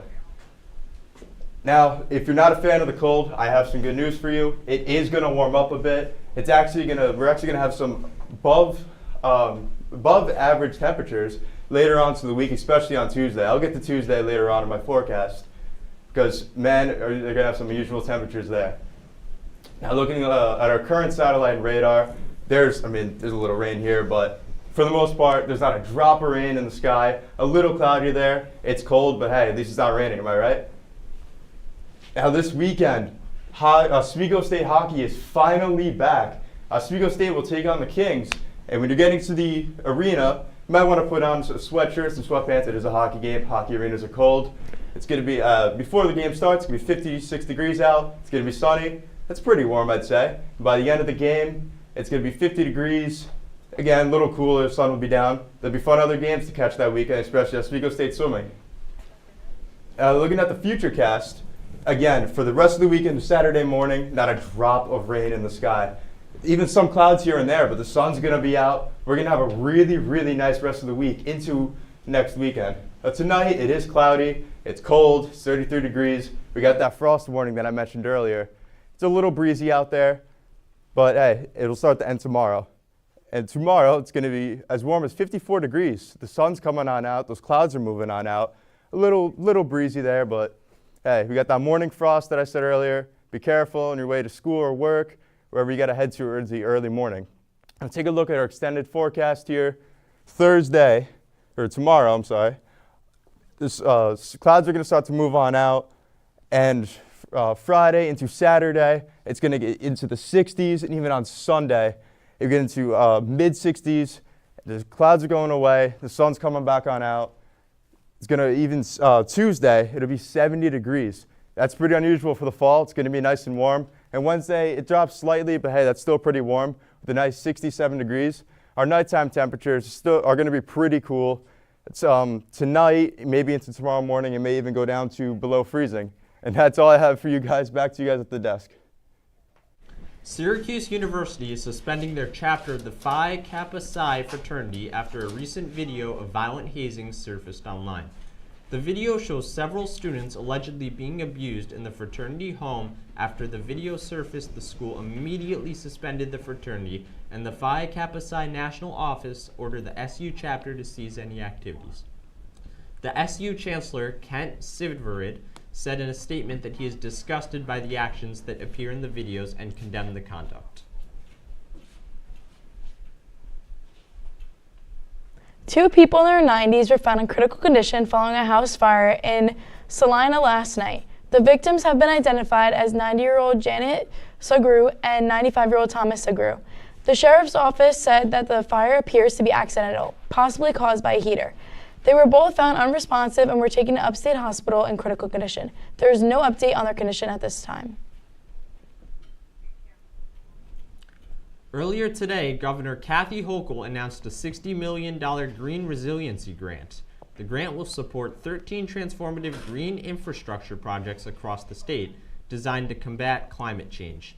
The new program will be fulfilling the governor's State of the State Resilience commitment.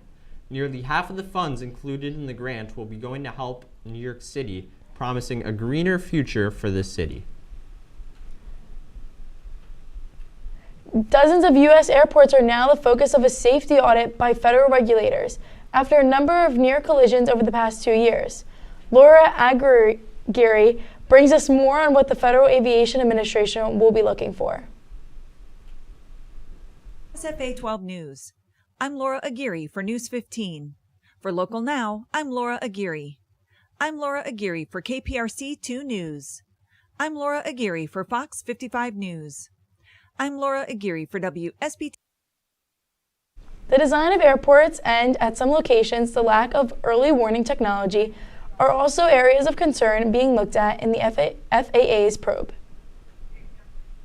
Powerful political figures remember Ethel Kennedy at a memorial service earlier today. She is remembered as Robert F. Kennedy's widow, as well as an environmental and human rights activist. A funeral mass for the Kennedy family and invited guests was held in Centerville on Monday. The service featured performances from both Stevie Wonder and Sting. President Biden and former Presidents Barack Obama and Bill Clinton read eulogies during the service at the Cathedral of St. Matthew the Apostle in Washington. For over 50 years, with Ethel's own iron will and moral courage, she gave it everything she had. We're a better nation and a better world because of Ethel Kennedy. III, delivering a eulogy, says Ethel would tell him not to waste one precious second not enjoying life. She leaves behind 9 children, including former independent presidential candidate Robert F. Kennedy Jr., 34 grandkids, and 24 great-grandkids. The former One Direction singer Liam Payne was found dead after falling from a hotel balcony in Buenos Aires earlier today. Local police responded to a call to the Casa Sur Hotel regarding an aggressive man who could be under the influence of drugs or alcohol. The spokesperson for the Security Ministry of Buenos Aires municipality stated that he had thrown himself over a third-floor balcony, killing him instantly. He was 31 years old. When WTOP-10 nightly news continues, new deals from rideshare companies are increasing voter turnout by giving voters a lift. And a new red dye has activists lined up in protest over its harmful side effects.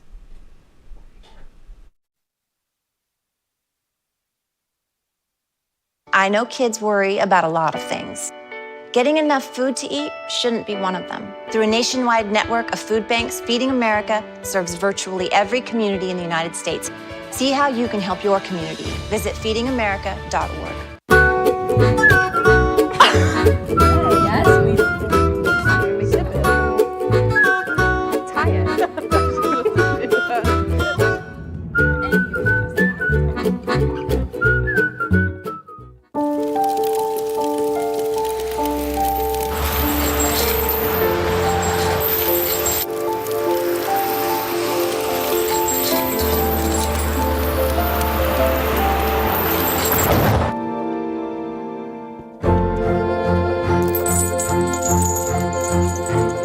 Did you know dragging chains can spark a wildfire?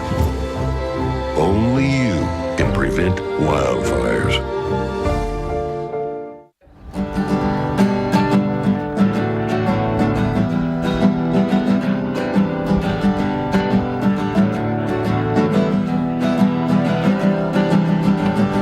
We're here for you, we're here for you. This is your channel 2. With sports and news and what to do, we're here for you. It's your TV, you're watching WTOP. Your TV, thanks for watching WTOP.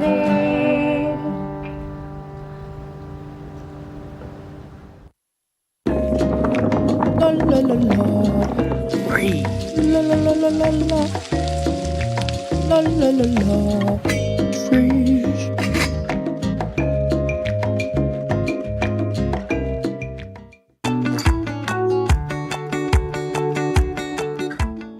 To WTOP-10 Nightly News. In consumer news, activists are protesting at Kellogg's headquarters against the company's use of artificial dyes. The protest in Battle Creek, Michigan was focused on red dye number 3, which according to data from the National Library of Medicine causes cancer in animals. The protest was led by Vani Hari, a food activist who gathered over 170,000 signatures asking to remove artificial food dyes from its children's cereal. In response, Kellogg says its ingredients are compliant with all relevant laws and regulations. New studies are showing an alarming trend, a growing concern among Americans over paying off their credit cards. The Federal Reserve Bank found that the average probability of missing a credit card payment during the next 3 months is over 14%, the highest rate since April 2020. Outside of the pandemic, it's the largest increase since January 2017, and the 4th monthly increase in a row. Coming up in sports, Cameron Carvalho. Cameron, can you give us an update about Laker cross country?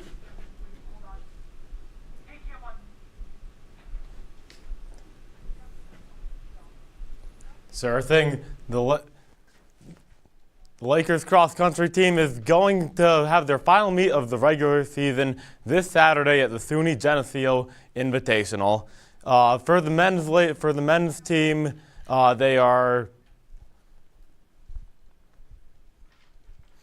For the men, freshman Noah Melita has been dominating for the Lakers, finishing in first place for his squad in each of the 4 meets so far this season. He hit his personal best for the 8K last meet with a time of 27:13. Also posting multiple good times for the Lakers this year are Miguel Tino Reyes, Andrew Deming, and Henry Rose, among others. The Lakers as a whole have finished on average right in the 50th percentile of their competitions this year. On the women's side, Faith Cole has been dominating this season. The two-time SUNY Runner of the Week has led the Lakers every meet this year and has finished as high as second overall in multiple meets this year with a top time of 23:01 in the 6K. Other top runners for the Lakers include Christina Gaskiewicz, Elena Gaffey, and Jessica Torrey, among others. The team as a whole has finished on average in the 35th percentile in their meets this season. After this 11 a.m. meet, both teams will have 2 weeks off until the top 8 runners for each team will compete at the SUNY Championships right here in Oswego at Fallbrook, which is located about 5 minutes from campus. The final meet of the year for the teams is 2 weeks after that, the Niagara Regional Championships in Fredonia. Coming up in sports, Mike Neckers right after the break.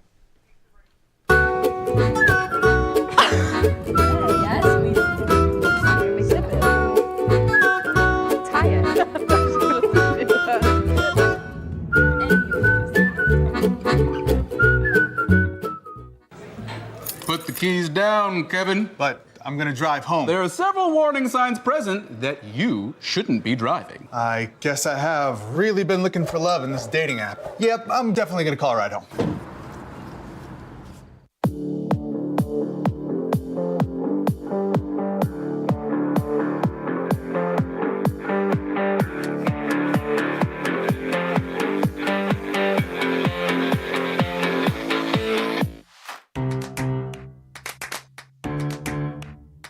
We'll deep dive into our feelings in our Real Talk segment. Stay tuned because it's about to get real.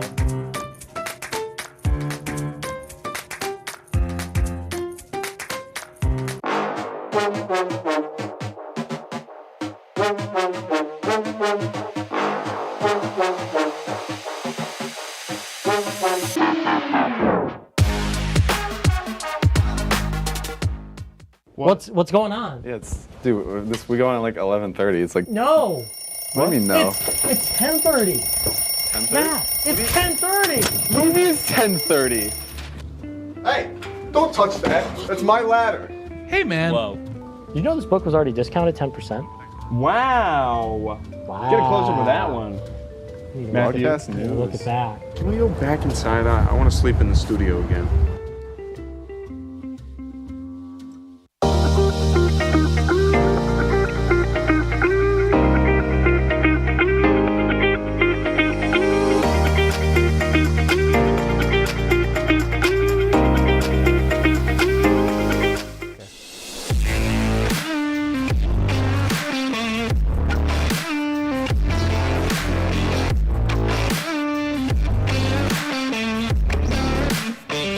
Hello folks, my name is Mike Neckers and we've got a lot to cover, so here's your Wednesday night sports report. The Oswego State women's soccer team hosted the SUNY Potsdam Bears and put on a dominant performance, outshooting the Potsdam Bears 17-6. Despite this statistic, the Lakers won only 1-0, salvaging the 3 points thanks to a goal late in the second half by Jackie Marquardt, assisted by Emma Rektorovic. The Lakers will travel north to SUNY Plattsburgh this Saturday, October 19th, to take on the Plattsburgh Cardinals. It's not all smooth sailing for the Lakers, though, as the Oswego women's field hockey team traveled to Rochester to take on the Nazareth Golden Flyers. The Flyers came out flying, as their mascot suggests, outshooting the Lakers 13-1 and leaving a sour taste in the Lakers' mouths, as they were unable to produce on the offensive end of the field. The Lakers left Rochester with another loss on the record, putting them at 4-9 on the season as they near SUNY play. We'll move over to professional sports now, where the Denver Broncos are headed down to Louisiana to take on the New Orleans Saints tomorrow night at 8:15. The Broncos, who are 3-3 on the year, are led by rookie QB Bo Nix and are hopeful to continue the recent success on the field. The Saints, who started out the season hot, thumping the Carolina Panthers and Dallas Cowboys, have looked far from their former glory following Derek Carr's injury and will once again turn to Spencer Rattler to try and beat the Broncos. And the NL Championship Series is underway between the New York Mets and the LA Dodgers. While the first 2 games have already been played, the series is basically brand new. The Dodgers whooped the Mets 9-0 in Game 1, but the Mets bounced back in Game 2, topping the Dodgers 7-3 thanks to the heroics of Mark Vientos, who hit 2 homers, and Francisco Lindor, who had 1 of his own. Game 3 is underway right now, and the Dodgers lead 2-0 in the top of the 3rd inning. And we'll head over now to the Bronx, where the Yankees hosted the Guardians last night, leading the ALCS 1-0, and Judge would kick things off with a routine flyout, or so we thought. You see the ball dropping here, and Brayan Rocchio drops it. Guys, I would have caught that ball, and I haven't played since T-ball back in 2011. Come on, you got to do better there. That one will score Torres. We move to the second inning now. Bats stayed hot for the Yankees. Here's Verdugo, stripes one deep into the corner here, bringing home Volpe, extending the lead to 2. The Yankees would pick up one more in the third inning, but they're not out of the water yet. The Guardians are going to fight back, make it 3-2, sixth inning now, and start spreading the news. Rizzo is back. A line drive pass first is going to get Volpe home here after a bobble in the outfield. You see he runs home right there. These errors caught for the Guardians all night long. And then, folks, just one inning later, you ready for him? All rise. It's Mr. Aaron Judge up on your screen now. And let's just listen to this bat crack. Ready? Listen with me. Boom! That thing's gone. Aaron Judge, I think you got your swagger back. A 2-run bomb from Judge, who's been having an abysmal postseason so far, but hey, this could be the turning point. And just listen to that crowd. Jose Ramirez was able to get a solo homer and get one more run for the Guardians, but it just wasn't enough. The Yankees now lead the series 2-0 and will head to Cleveland for games 3 and 4, hoping to complete the sweep. And that's all for my highlight, folks. Stick around for some fun news after the break. What's going on? Yeah, dude, we go on at like 11:30. It's like No. What do you mean no? It's 10:30. 10:30? Yeah, it's 10:30. What do you mean it's 10:30? Hey, don't touch that. That's my ladder. Hey, man. Whoa. You know this book was already discounted 10%? Wow. Get a close up of that one. Matthew, Look at that. Can we go back inside? I want to sleep in the studio again.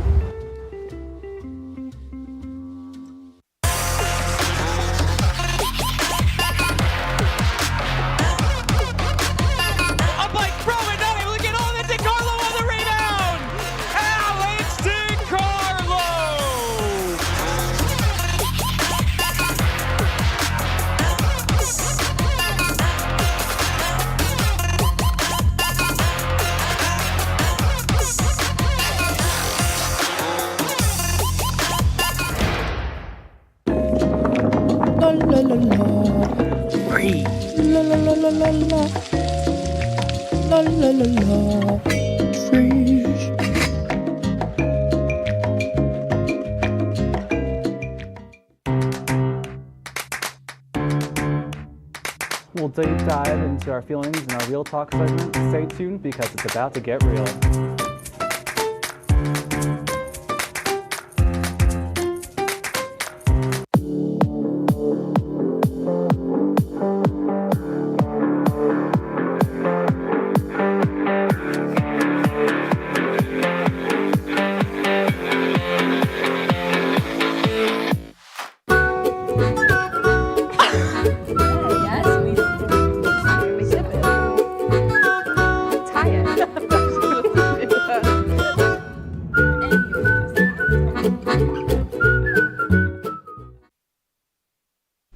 On NASA's Artemis 3 moon mission, astronauts will be wearing Prada spacesuits in a collaboration commercial space company, Axiom Space. The mostly white suits feature a cropped torso and stone gray patches across the elbows and knees. Specially engineered boots will allow astronauts to spacewalk for at least 8 hours a day. The Artemis 3 mission is currently scheduled for launch in the second half of 2026. Now, guys, these suits look pretty fancy. What do you think, Joe? I think they're going to do great. How about you, Piper? I think they're pretty cutesy. I think it's better. It's showing women in space, and I love that. I think they're pretty cool suits. I mean, it's a nice design. I'm sure they're nice and safe, but space looking nice. I think that's cool. And it's certainly designed, but Prada? I mean, I would have thought maybe Gucci, Louis Vuitton, I don't know. But Ryan, why don't you give us a little final weather? Well, it was a little cold out in the beginning of this week. It's cold out tonight. It's probably going to be cold out tomorrow night. But it is going to warm up, because especially Tuesday, 70 degrees. That's crazy. It's fall. It's cold. It's Oswego. But it will change. So you get to go outside for the rest of this week. It's nice and warm out. Maybe throw the football around. But Saturday, you can catch me and Mike. We're both on the swim team. We got to meet this weekend. Mike, you want to elaborate on it? Absolutely. We got to meet versus the Oneonta Red Dragons, the battle of the O's, as they say. But that's not the only thing going on Saturday. We've also got men's soccer and men's and women's hockey this Saturday. Some great games coming up. And Joe, why don't you close us out, man? Absolutely, a great weekend coming up. That's our report for tonight. Be sure to stay tuned for the late OP. Thank you for watching. Have a great night.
And us like idiots. I'm Evan. And I'm Emily, and today We're live! Right here from the WTOP studio. Second time this year, first time this semester. Let's go. How are you feeling, Evan? Feeling good. Let's get a little intro video going though.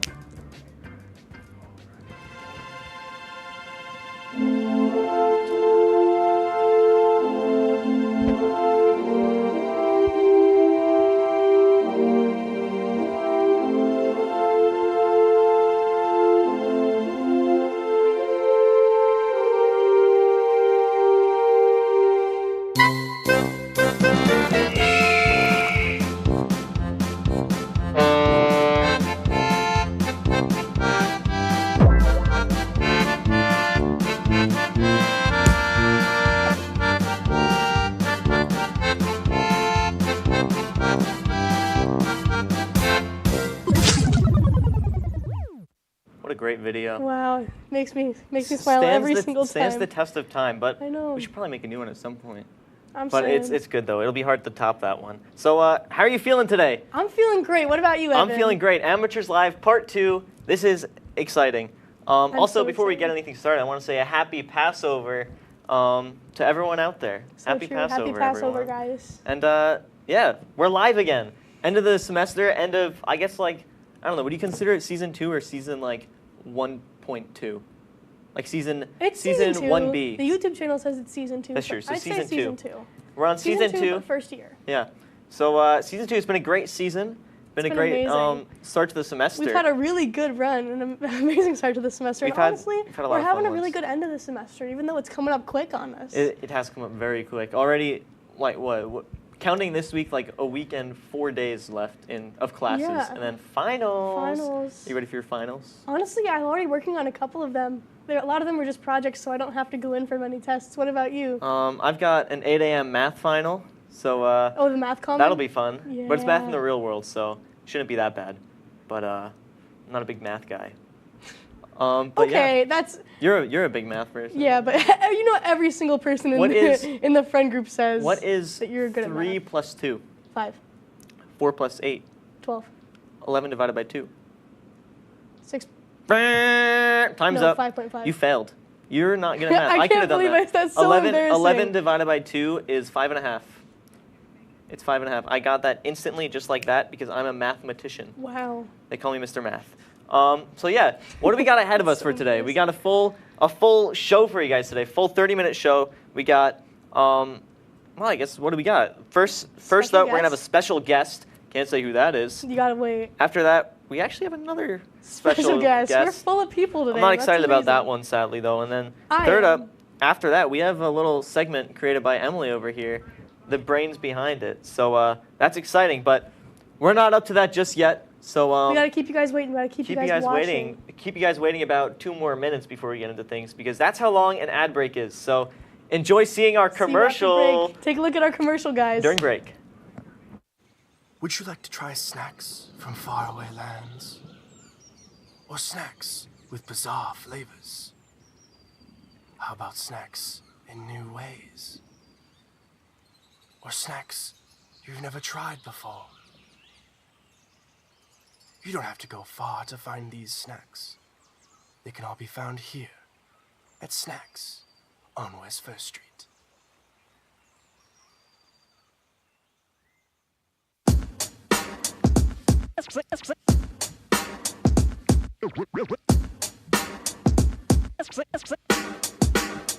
Yeah, we're walking around campus, and what do we see?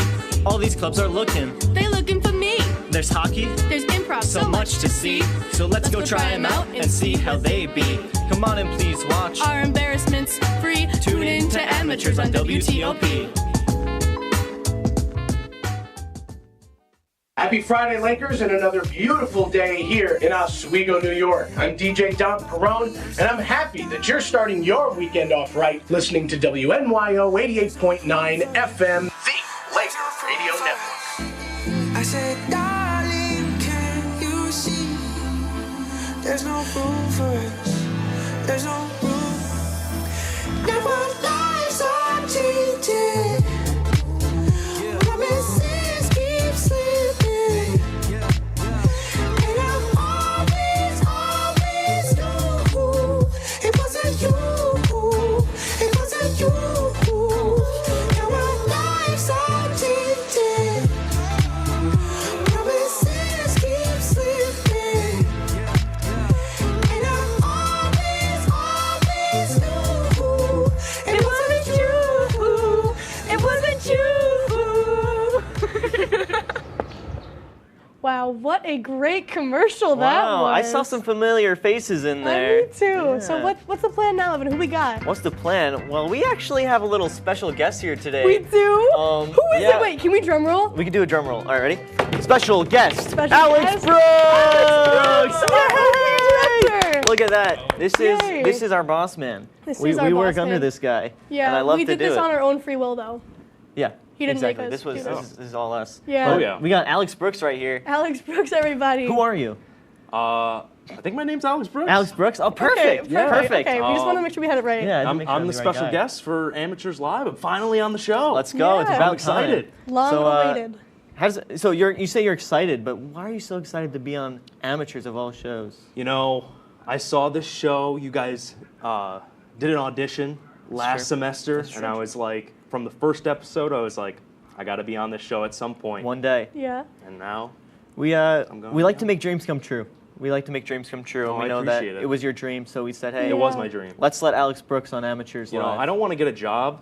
I want to be on Amateurs Live. And that's the way it should That be. is the way that's it the way it should should be. be. Thank If you want, instead of going out in the real world and getting a job, you could stay with us on Amateurs. I yeah? could. Yeah? You'd be an amateur You could. forever. You could. You know, I gotta consider that. You're down? I'm gonna consider that. Let's go. All right, before we get into our segment, why don't you just tell us a little bit about yourself, you know, who you are, what you do here, and that's really it. Yeah, so my name's Alex Brooks. I am the original productions director, so I kind of oversee all the OPs, and we have 2 of the members of the original productions board next to me.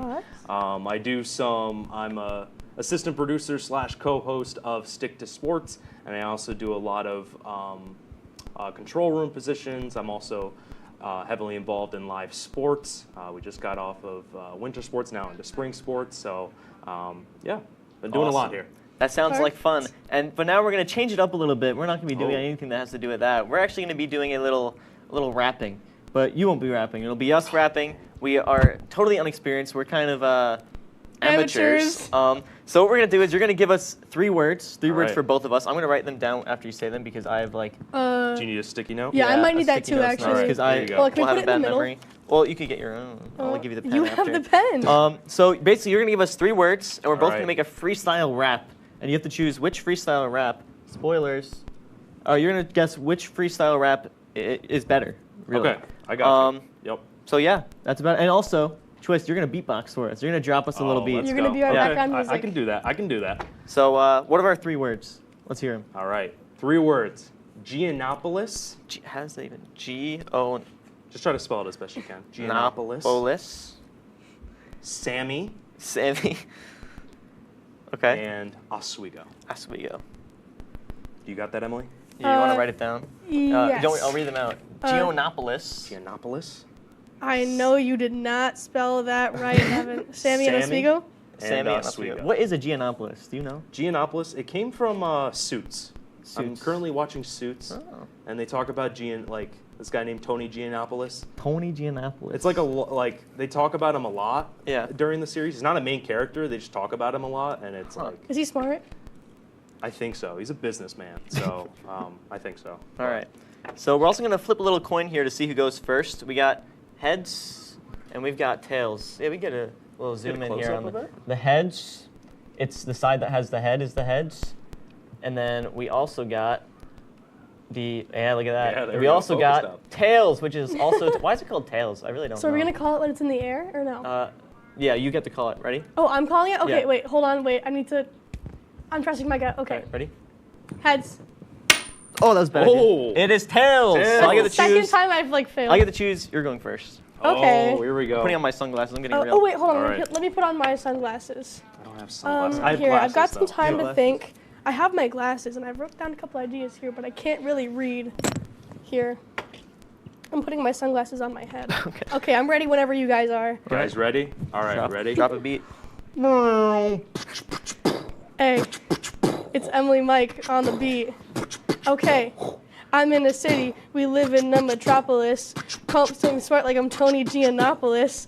I'm an amateur. Call me an Annie. I don't have much flow. I'm just like Sammy and his jokes. Sammy Sozio on the mic. But I'm not Sammy Sozio. My flow, it's so sick. I'm a magician. I'm doing tricks. I guess that's all for today. See you guys next May. Next May? You're not coming back till next May? No, I'm coming back. Oh my God. I got scared. All right. So, some thoughts on that. What do you think? Hey, that was pretty good. Started out really good, then got really weak after that. Evan, can you top that? I really don't know if I can. All right. Well, we're gonna try it out right now. All right. Okay, Drop me a beat, Brooks. Yeah, I'm walking around town, and who is that? It's Tony Giannopoulos. Oh my God. He's at the Subway eating a Sammy, not Sozio. It's Italian. It's an Italian sandwich. It's so good. I should go to Sub Shop. It's in Oswego, yo. Yeah. Yeah, wasn't that heat? That was. That was some heat. They call me the oven.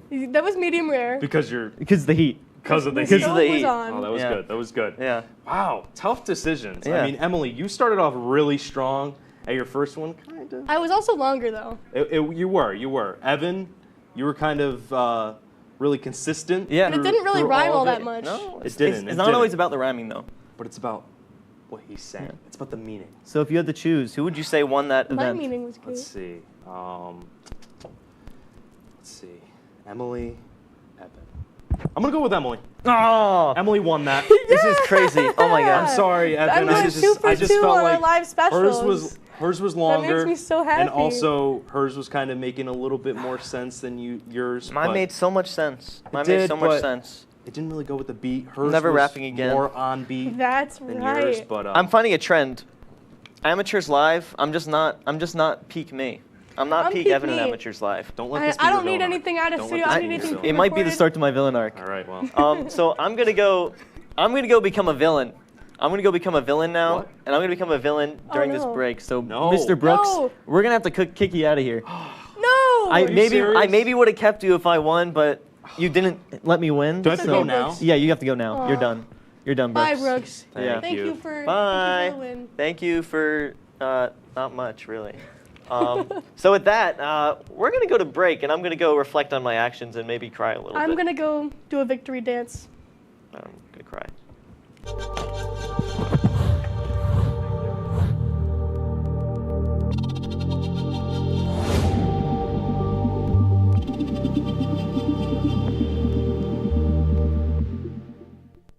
Say, President Stanley, whenever there's bad weather, who would you turn to? I'd turn to Storm Team 10. No, right but you've here. got to say it like this. Storm Team 10. Say it with me.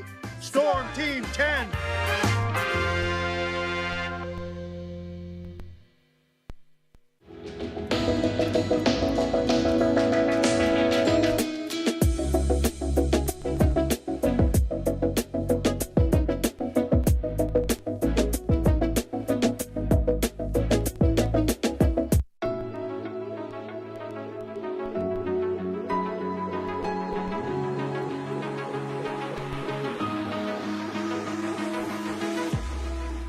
Roll it.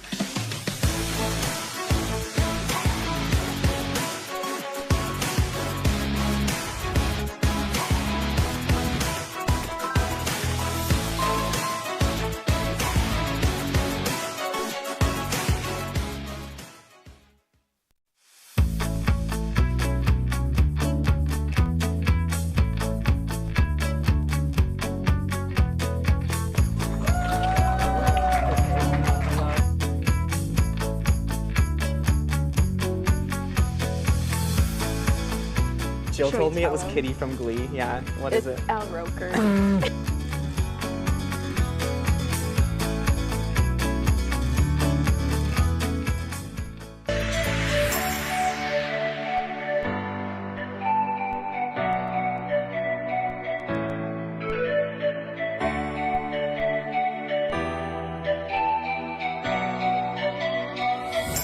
Welcome back to Amateurs Live. So for this segment, we're sadly having another special guest. Bring out my best friend. You would It's think that Sammy being here Sozio. for two semesters, I would know where the bathrooms are. But I still wander in the WTOP studio. Oh, Sammy. Hey, Emily, how are you today? I'm good. What about you? I'm great. Good. Evan? So happy to have you here. Thanks.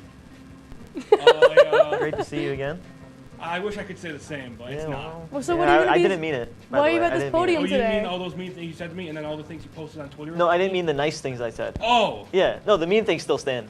So why are you up at this podium today, Sammy? I actually rewrote my stand-up routine for you. Oh, guys. More jokes? Is it better than last Oh my time? gosh, I can't It might wait. be a little better than last time. I sure wrote hope some it about is. the about that little ball right there. I had to go on my phone, unfortunately. I can't think of the thing. That's okay. All right. We all go at different paces. You guys see that Tom Brady's getting a Netflix special, a Netflix roast? Really? Yeah, he is. He's hosted by Kevin Hart, but they must have forgot about his last season in the NFL when he went 8-9. Oh. Like, terrible because he did bad. Okay. And after he won the Super Bowl. So he was Yeah. kind of like your stand-up, like bad. Oh, that's kind of mean. Yeah. No, it's Okay, just got the some- honesty. got- No, that was good, Sammy. Just no, being keep going. honest. It's okay. Thanks, Emily. You can be Yeah. honest. See? You don't have to. Constructive criticism. It's okay. Guys, he's doing great. You guys know the Chicago Bears, right? Yeah, yep. You know how they have the first overall pick in the NFL draft, which is on Thursday, which I'm kind of pumped about. Yeah. They're projected to draft #1 QB Caleb Williams. I Mm-hmm. cannot wait to see that franchise turn that man into a third-string quarterback, or maybe second if they're lucky. Yeah. Okay, I'm good honestly. one. Okay, well you got one guy like you. I have a couple more, but I did have a Bills joke, Maybe. but I thought maybe. I love the Bills. They already are the joke. Oh. Because- Yeah. No way, they are the joke. Yeah, because Sammy, get it? I- What is the record against the Kansas City Chiefs? Patrick Mahomes. Let's not. Sammy, I think besides Brooks in the crowd, not really a fair critic. I think I don't think this is the right crowd. I think you need some better jokes. I don't know. Really? I'm not Evan, liking that's these. really funny because I actually I wrote a book about my Oh jokes. my- wow. Published a book. What is it? What a nice Sammy's book. Lots of knock-knock jokes for Evan, written by Oh wow. Sammy Sozio. You wrote a whole book. Okay. I wrote a whole book. A whole book. There's got to be some good ones in there, right? Yeah, well, you would think. Oh, I'm so excited. They're all good ones. I see you put Post-its to mark your spots. Yeah, well, these ones are fun. His Not to sound favorites. too, I don't want to sound too full of myself, but I wrote a joke with the name Sam in there. Really? Okay. Oh, let's hear it. I'm excited to hear that one. Knock. Who's there? Who's there? Sam.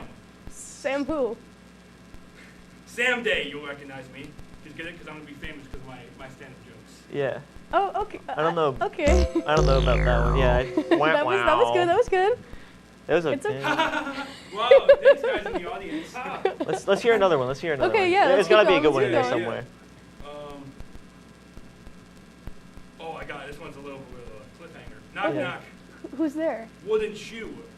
Wooden shoe who? Wouldn't you like to hear another joke? Yes, I would. Oh my gosh. Not really. No, I don't really want to hear another one. Oh, it's okay, Sammy. It's okay. Give us another one. It's okay. You do. That was so good, Sammy. Hey, don't listen to him. Let's hear one more. There's gotta be a good one. Who's there? Impatient pirate. Impatient pirate. Arrgh! Get it? Because impatient pirate. That was pretty good.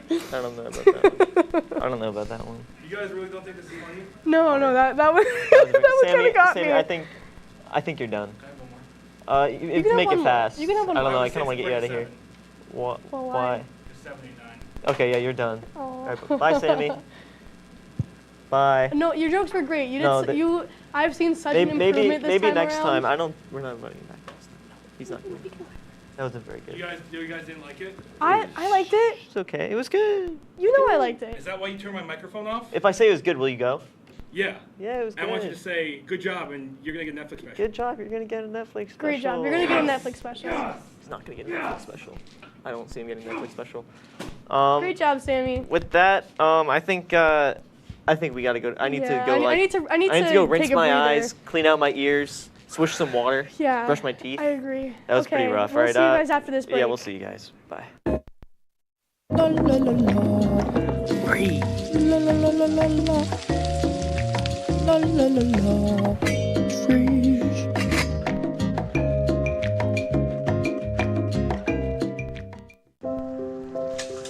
I want to eat apples and bananas. I need to eat apples and bananas. Why can't I eat apples and bananas? Support the Feeding America nationwide network of food banks to help provide meals to those in need. Join us at feedingamerica.org.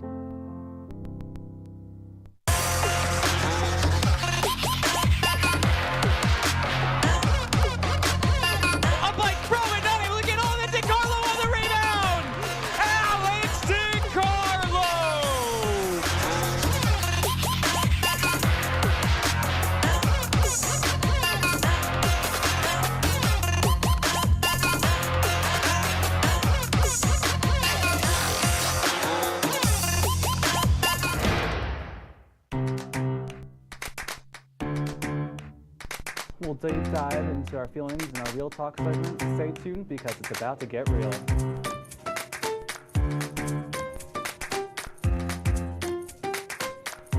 And it could be your last chance to see one occur for 2 decades, as the next time one will be visible over the continental U.S. He's May 84. Yarl told police in the hospital that he had pressed the doorbell and waited. They mix with oxygen and nitrogen. They become briefly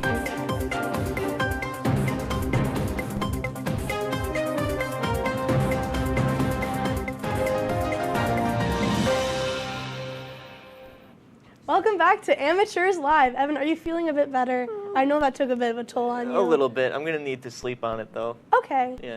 So, I kind of want to move on from that though, because I don't want to think about it much more. Of course. I see we've got this awesome graphic up here Yeah. from a segment that you came up with. Why don't you give a little explanation on what this segment is? So I don't know if you guys have heard of Spotify Wrapped. This is going to be our first year Wrapped. So it's kind of just going over like, a brief recap of how our first year went with the stats, all the fun stuff that happened, all that cool stuff. You ready to get into this? Let's get right into it. All right, so our first segment is going to be Music Mash. So give me one song that kind of sums up your first year here at Oswego and why. I'm going to have to go with Clash of Champions. It's our WTOP hockey song. I heard that a lot this year, so that's kind of in the noggin. So that's kind of. That goes like.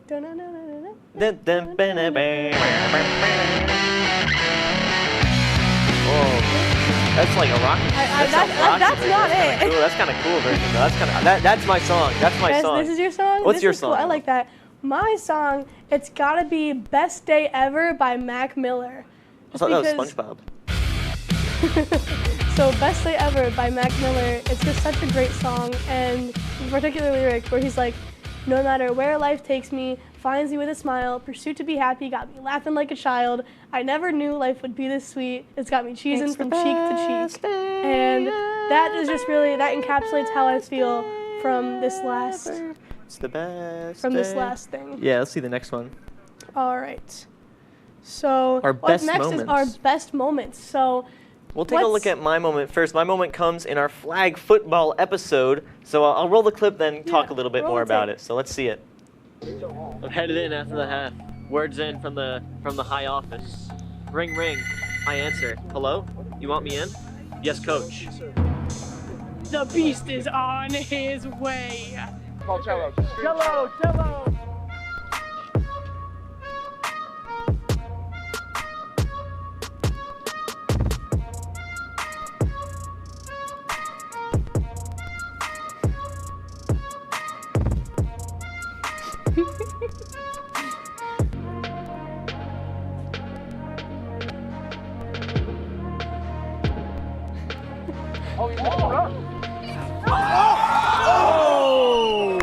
Good defense. Wow, what a QB It was great. run. Great QB run, but sadly his that first time last in the one game. was dropped. So I don't really want to think about that either. What's your best moment? My best moment was scoring goals in club lacrosse, which I am now a member of. Let's roll that clip.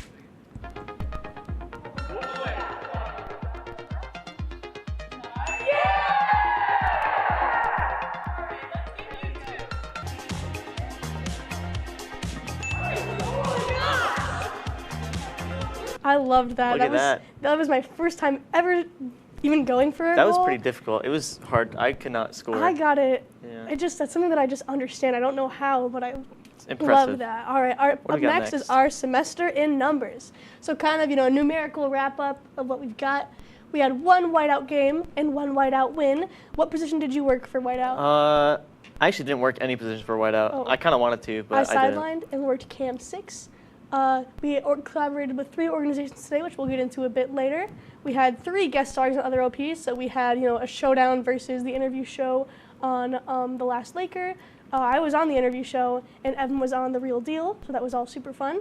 We have now 2 Sammy Sozio cameos. I wish we could cross that one out. And 3 basketball losses to the interview show because Yeah, I guess well, he was over the line. That's all Watch I'm The Last saying. Laker Matt J. for Bly that. was over the line. And we had many sleepless nights, many Costa coffees, many college colds, and a lot The of college hours in colds the I cannot relate studios. with. I have a perfect immune system. My I'm going to voice regret is still saying pretty that. gone, but many hours in the studio. Up next, our clubs and orgs wrapped. So this is just in chronological order. This is not a ranking, but first up we had co-ed club flag football, where we had a little scrimmage with them and learned the components of the game. You saw that before with my awesome touchdown throws. Second, we had the table tennis club, where we played a couple rounds of table tennis, and we got absolutely schmacked. They got us. That was pretty rough. That is much harder than it looks. They That's all are I'm gonna very say. talented at table tennis. Yeah. And lastly, we did women's club lacrosse, which once again I later joined. Super fun time, super welcoming crew. Shout out to And all those. Shout out to all of these clubs right here. Any one of these, we'd 100% recommend. What club should we do in the future? What are you thinking of? I don't know. I gotta think on that one. I'll think on that one. I'll get back to you. Me too. And there's our photo albums. This is just a bunch of different pics from all the way from August There's up our until original Amateurs Live #1 up there. now. We With got Charlie Harkins. us filming our commercial down there. A Us lot of working great photos. swim, us with flag football, Me Evan and Garrett. Me sleeping. We miss you, Garrett Chan. I miss Garrett. Shout out Garrett Chan. Let's go. The what Taco else Bell we got? special is up there. Yeah. The Eclipse, our photo shoot, improv, A lot of great photos. all that fun stuff. Yeah. All right, but that's pretty much That's all we wraps got up for our those. photo album. Why don't we get into some thank yous? We have a lot of thank yous to we- go out, we so have a lot we of should probably start those. So first up, our first thank you goes to Alex Brooks for not only guest starring our show, but for giving us the opportunity to I be forgive amateurs. you. I forgive you for not letting We me love win you, Alex Brooks. the rap. Up next, our next thank you goes to Rooster, aka Connor Dickman, who has helped us with countless shows, countless opportunities. He's been on crew for, I think, he only missed one, I think. Yes. And it wasn't on purpose. Mhm.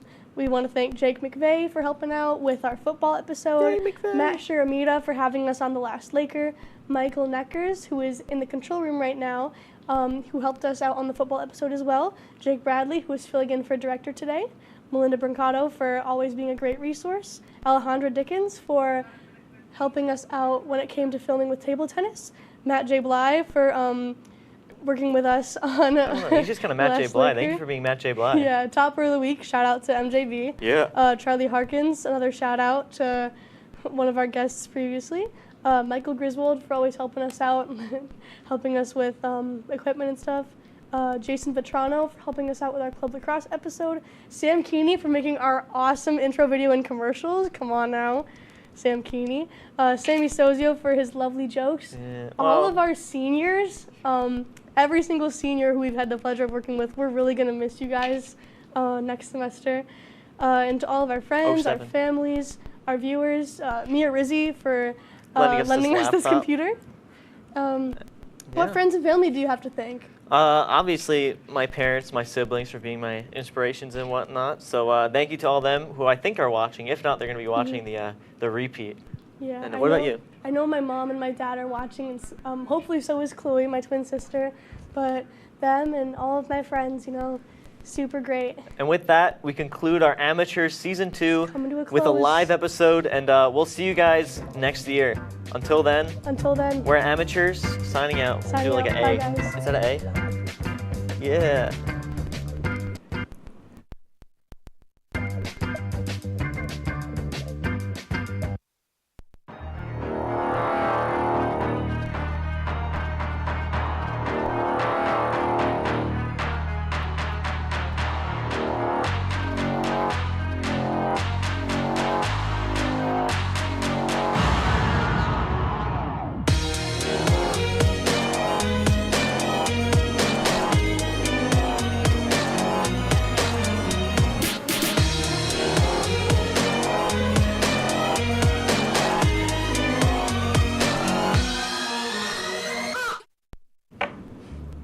Hello, everyone, and welcome to One Too Many, the show that is destined for greatness. What kind of greatness? Local motel TV airtime, most likely from 4 to 5 a.m. Oh well. I'm today's host, Raina, and I'm here with rejected SNL cast members, Miss Patsy McFeely and Mrs. Jake McVeigh. Today, like every day, these two will be competing for my approval, and maybe, if they're lucky, my respect. Please. They're not that lucky. Please. Yeah. All right. I need it. Anyways, what do you guys think you have what it takes today? Please tell me in a timely manner. I'm wearing a hat, so I think that should answer everything you need to know. I've never been more afraid in my life. I need to make this beautiful woman laugh. Most can't. Can't see me. That's a little hint about what is, to come today. So with that court-mandated small talk out of the way, allow me to lay down the ground rules for our show. Today's topic for the debate is make me laugh, not smile. I always smile. Make me laugh. You have such a beautiful smile. Oh, thank you. It's 6 years of braces that does it for me. I'm not gonna butter up to you. And we'll see where that gets That's you. not me buttering up. That's just me, Yeah, everybody likes giving compliments until it's time to loan you $5. The contestants will perform a prepared court jester act and attempt to make me laugh, chuckle, or even just like one of those strong exhales through the nose, like the. I can't do chortle? that. I can't do that very well. I have a deviated I think that's a septum. chortle. I think it's a chortle with a T. Oh, maybe chortle. Chortle sounds like. I always called it a. Oh, that's what it's called. A chortle. Yeah. I will judge whoever's argument is best. But best is just an arbitrary term that only I know the qualifications for. The winner of today's episode will get to push me out of this chair, break my arm, and become the host for the next episode. Before we begin, I'm a man of tradition. I'm a man of value. And most of all, I'm a man who loves her mama. It's time to say hi to Mom. Hi, Mom! Hi, Mom. Hi, Mom. How's it going? Please, Patsy, say hello to Mom. Maureen, there's a fly in this studio. There's a fly in this studio, and I don't know what to do. You know how I feel about bugs. I don't like them. I have an immense fear of bugs. Please, actually, I shouldn't have said that. I should never admit fears on TV. But I really don't like bugs, and I can't stand it. So if I start freaking out, I'm looking at the fly right now, actually. If I start running and screaming out of the studio, it's because the fly landed on me. Will you jump up on the table and like grab It's a your warning. skirt and go, eek, eek? If I was wearing a skirt, I would. A mouse! Oh my god! Yeah, that would be I ideal. thought I saw it. No, it is. There might be two of them, actually. I'm a little concerned. Stop but it. Anyway, They are breeding. I gotta say hi to my mom now. Mom, I got some bad news. My application at PetSmart just got rejected. They called me up before the show, and they were like, "So you're interested in summer work?" And I was like, "Yeah, I'm a college student, so I'm only really around during the summertime." And they were like, "All right, well, we're not really offering any seasonal hiring opportunities right now." And they were like, "Well, we wish you luck in your endeavors." I was like, "All right." And I hung up the phone, and I was, well. Because this is Jake's computer, and when I was working on it, I see PetSmart is calling, and I went, "Why is PetSmart calling?" Yeah, that's who called you when you stepped out? Yeah, I applied for a job at PetSmart. Oh, this and is they rejected real. me right before No, the this show. is- No, yeah, this is this is real. real. I actually applied for my mom, and I didn't text my mom about this. She's finding out when she watches this show. You are witnessing failure. That I got rejected from PetSmart. They're not hiring for the summer. If it helps, what I was going to say to my mom was that my LinkedIn sent me an email yesterday that said, "We have a perfect job opportunity for you," and it was to work at a Foot Locker in the Bronx. I'm nowhere near the Bronx. You're not near the That's the only job for me within an 100-mile radius. I'm near the Bronx. They make you dress I'm up like a not. burglar at Foot Locker, too. Yeah, I'd rock that trip. Don't even get me started. Close enough. Black, white, although stripes. I do have to be bilingual for the job, which was a qualification I don't have. Really? I know you can speak English and You can shoe? speak Animal Crossing. Anywho, studies show that this television program is best enjoyed with a warm beverage and an endless feeling of hopelessness. So, I'll give you a minute to go get what you need, and we'll see you after the break. Would you like to try snacks from faraway lands? Or snacks with bizarre flavors? How about snacks in new ways? Or snacks you've never tried before? You don't have to go far to find these snacks. They can all be found here at Snacks on West First Street.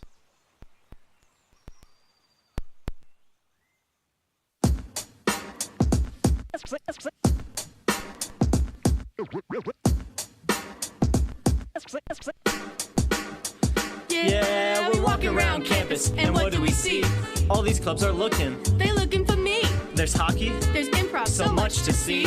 So let's go try them out and see how they be. Come on and please watch. Our embarrassments free. Tune in to Amateurs on WTOP.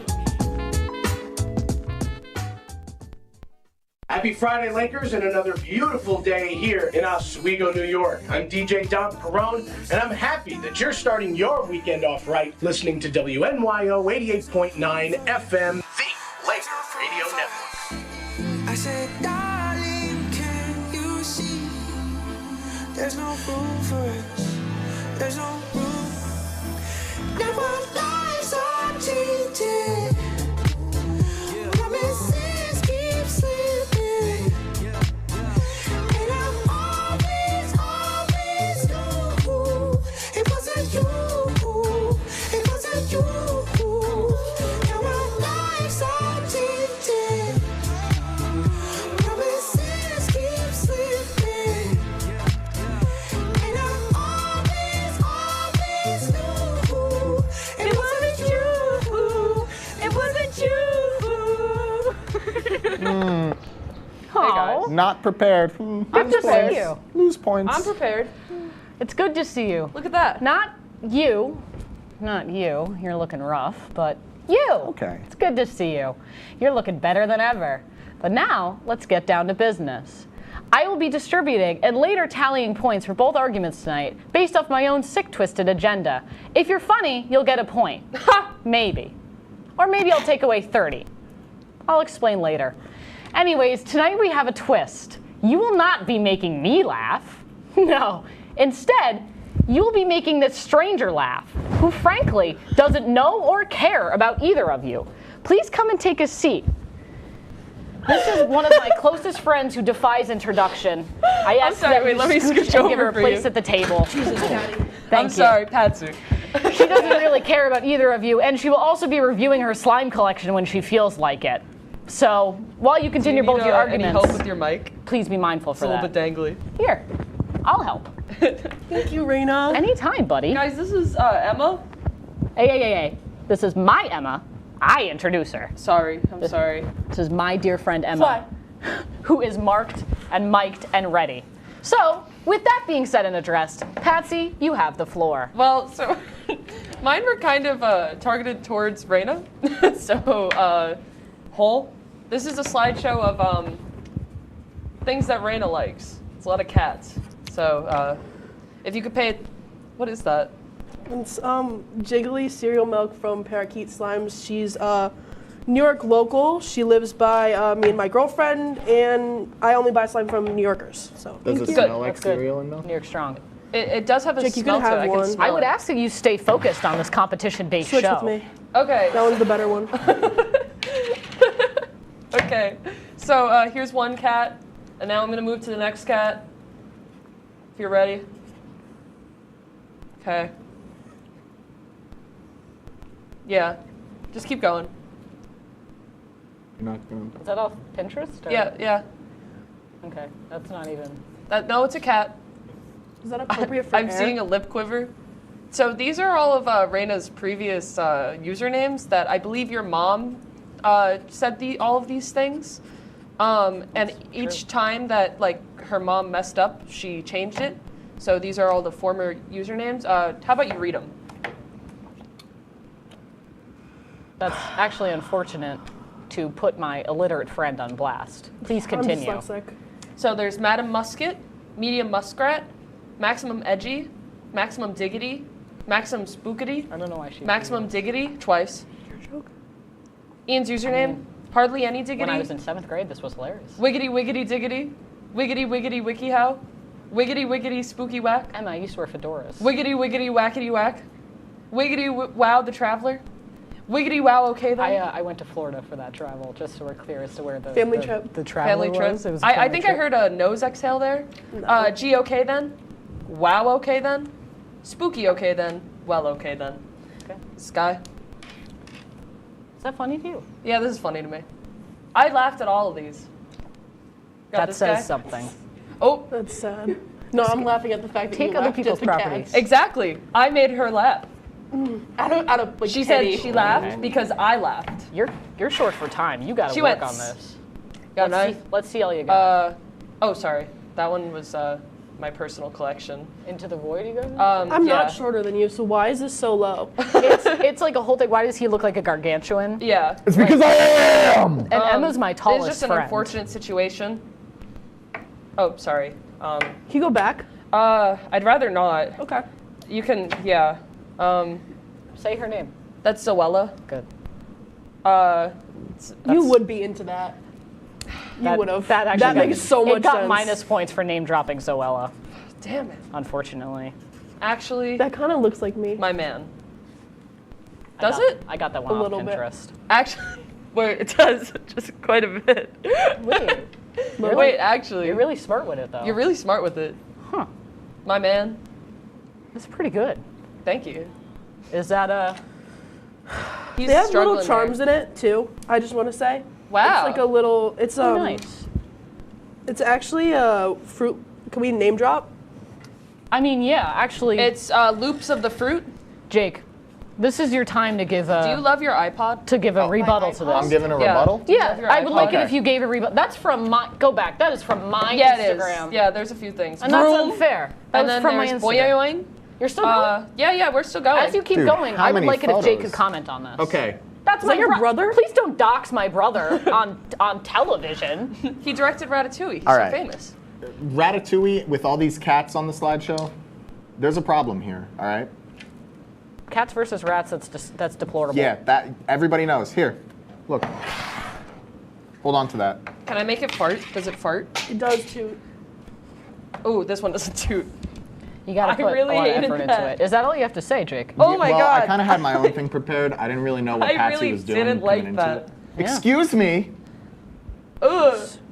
For the record, they are judged in how they work under This pressure. This one Yeah, feels. I didn't really know what Patsy was doing, so I didn't really have a lot I for wanna keep rebuttal. talking I about actually slime just with you, added if on that's to my okay. own jokes This to make one, I myself don't- as is this funny like as a possible. different type of slime? You know, like a like the sort of slushy if one. you can't beat 'em, join 'em situation, except nothing like that. I just made myself funnier. Ooh, yeah, this Best one's a lot better. That one defense like, is makes a me good little offense. Is the stretch good? Do you Yeah. have I'm gonna keep anything working on that. Pat, I'm do you gonna have keep anything to working say to that rebuttal? I'm more focused on Emma's slime. Can you say a word of what that rebuttal was? No. Look at this slime, See, guys. this is- Ooh.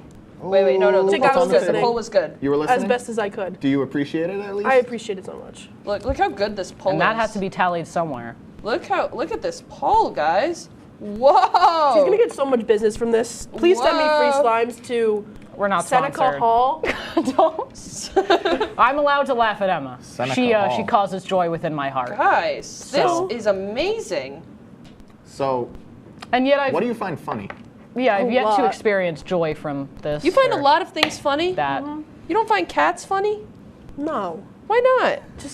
Are you a cat hater? No, I'm an animal lover. Do you find nearly So how did you avoided not laugh tragedies at it? funny? So funny. I think I might be stuck. I think I've made a mess. Let's go. Oh no, I haven't. It just sticks. I find Raina very funny. I find you very. The problem is I can never amount to Raina's funniness. Whoa. Oh, I got scared.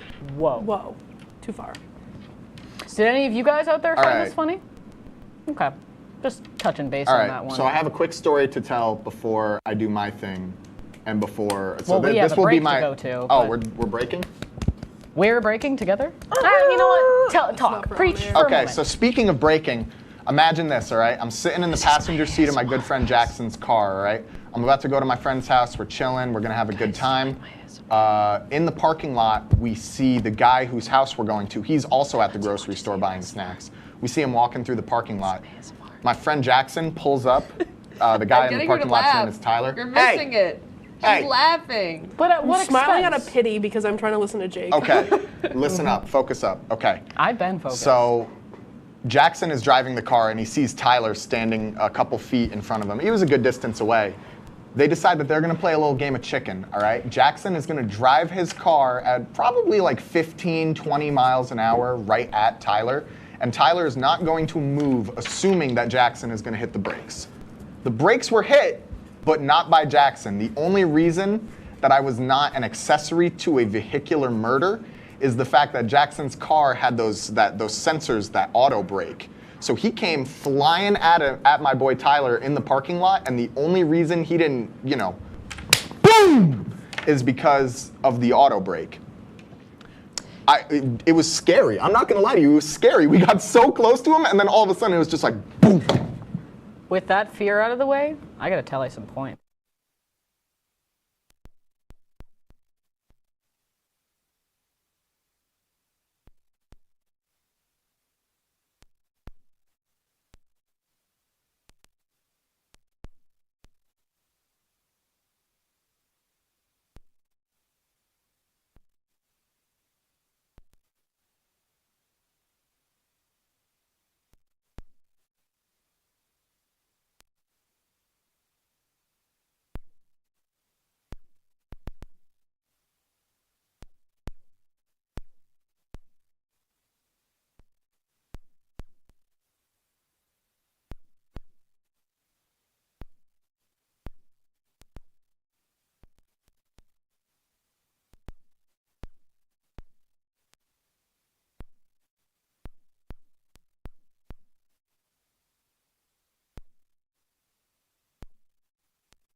There's a lot. You have like the Windex sprays.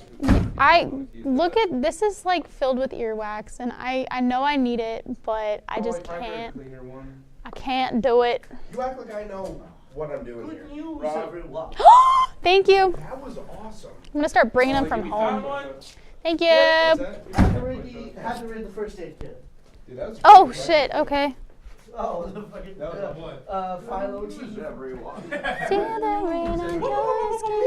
No one else can feel it for you. Shut up and give me my money. I have to ask.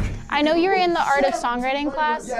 Did you find Juliet Forshaw to be like the weirdest person alive? Absolutely. She was so. Oh my god. See, these are the questions I want to be asking that I can't. Anyways. It was the first class that I realized I was like, this is gonna be crazy, because she was her and her life partner just did that full Avalon performance the first day, and I was like, this is. Do you remember when she like made us go to Porch Fest and she's like, it doesn't count towards concert? Yeah.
Hello everybody, welcome to our broadcast of Creativity Unveiled. Today I'm joined with the talented Hunter Kaz. Hunter is a singer, songwriter, producer, and independent artist. Hunter, thank you for being here. Of course, thanks for having me.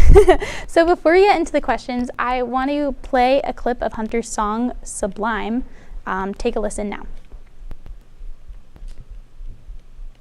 I'm feeling numb from all the love. It's all because of you. I felt you here. The world's left clear. A crystal form of you.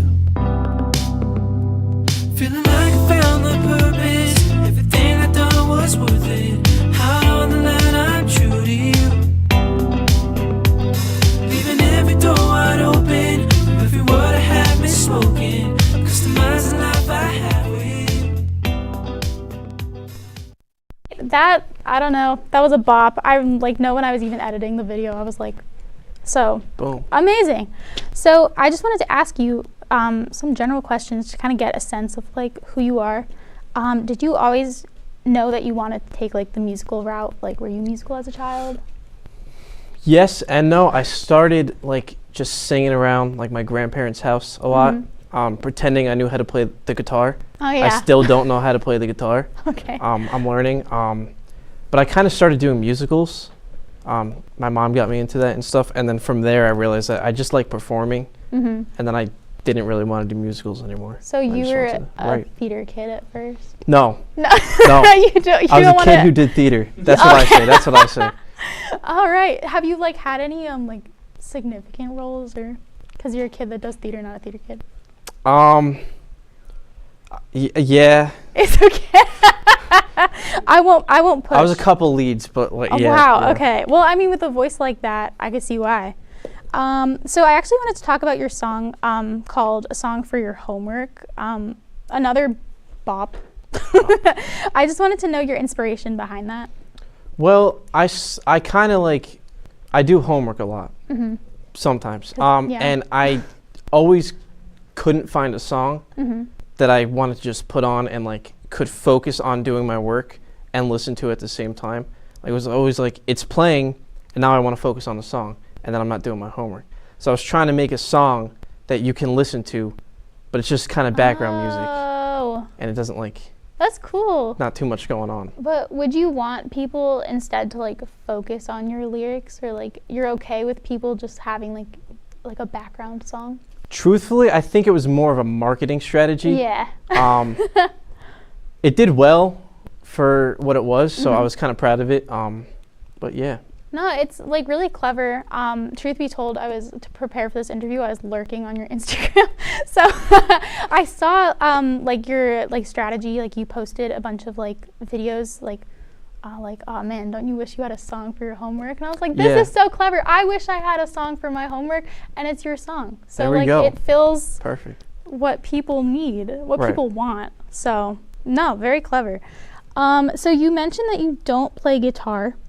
I was going to ask what instruments you do play, because I noticed you use a lot of piano and guitar in your songs, and you also use a lot of synths and stuff. That's pretty cool. Yeah, I'm a big synth guy. I play piano, obviously. I do ukulele as well. I play 4 or 5 chords on the guitar. That's about as much as I can do. I can't do anything fancy. More than most people. Yeah. Usually my friend Nick plays guitar cool. on all my stuff, and yeah, I'm mainly just a singer though. Okay. I mean, I noticed because we had the art of songwriting class together. That was a ride. And I remember you played a song on the piano. And honestly, sometimes if I randomly think about that class, that song pops into my head and sticks out of my mind, which is really cool. But I remember being wowed by your piano skills, because I am classically trained in piano, but I did not know that. Wow. Fun fact about me.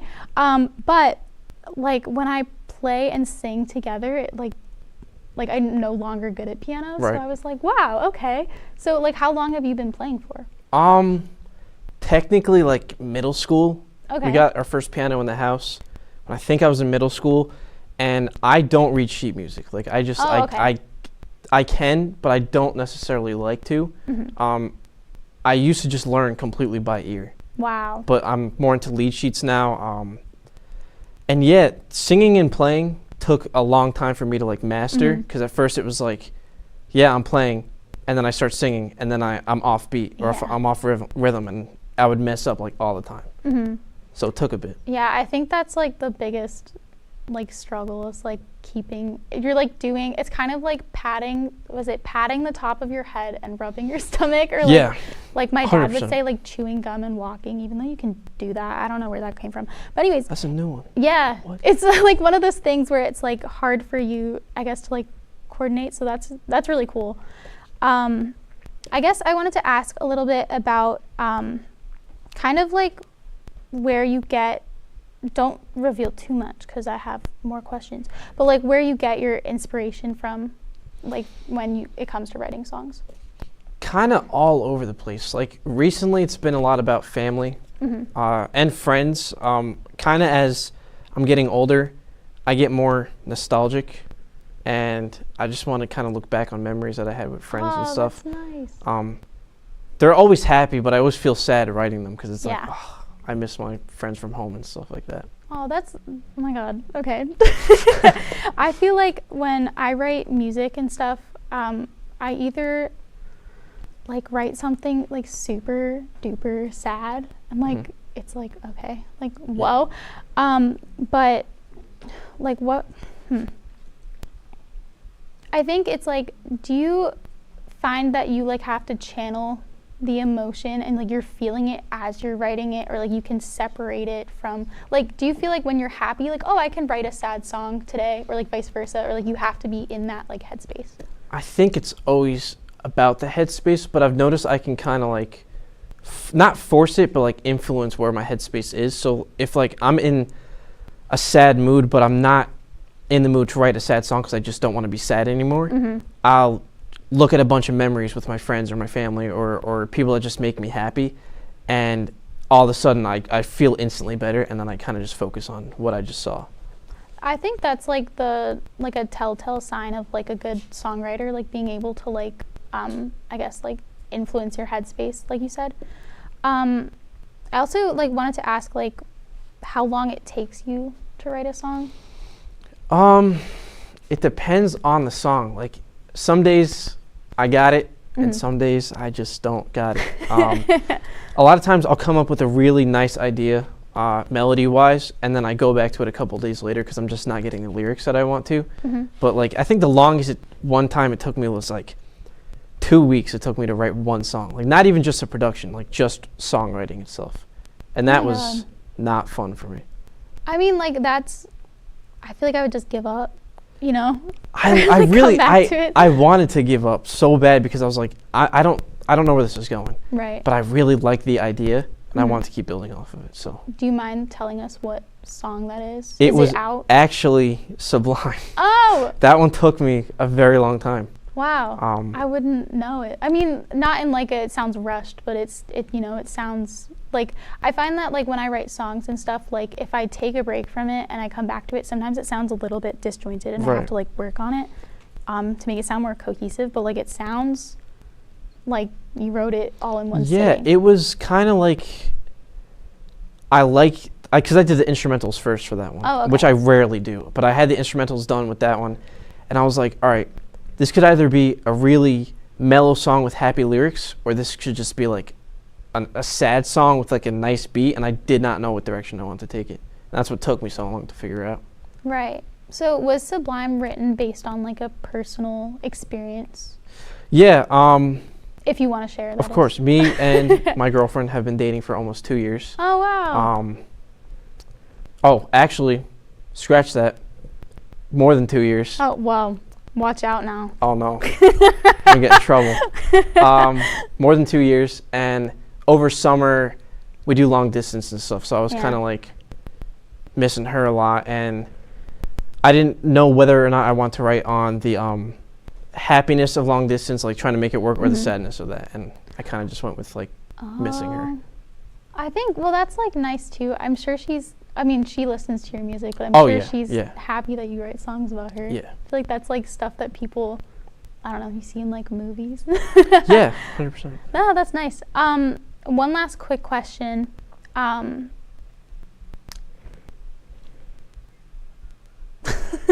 forgot my question.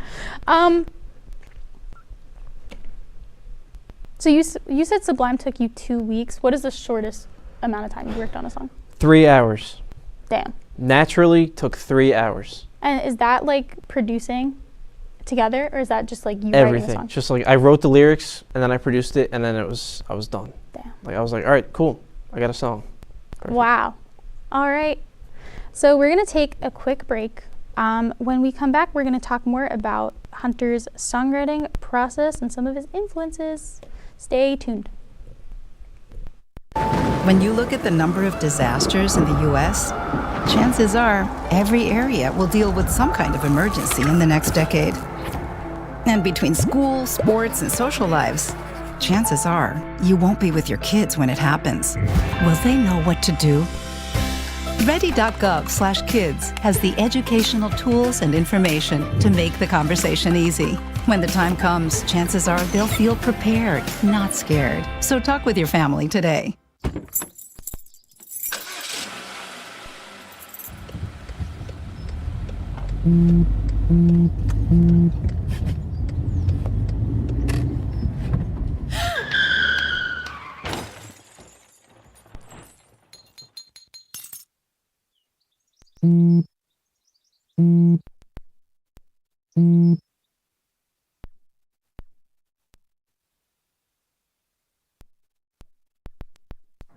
Your call has been forwarded to an automatic voice message system.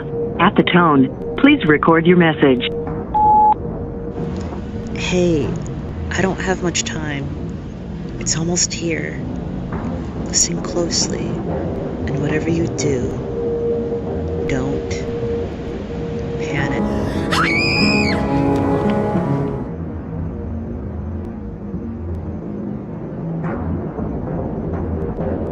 Up to Dobson at the point. The cross-ice pass comes to Parise, who's going to extend the lead to 3, but the Columbus Blue Jackets, they're not going down without a fight. Puck loose, out in front of net. Welcome back to the best show on WTOP.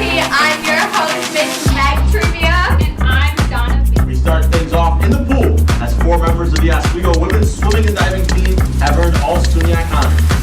Oh, finally got that old music back. Welcome live inside the Outrigger studio for the newest episode of Sports.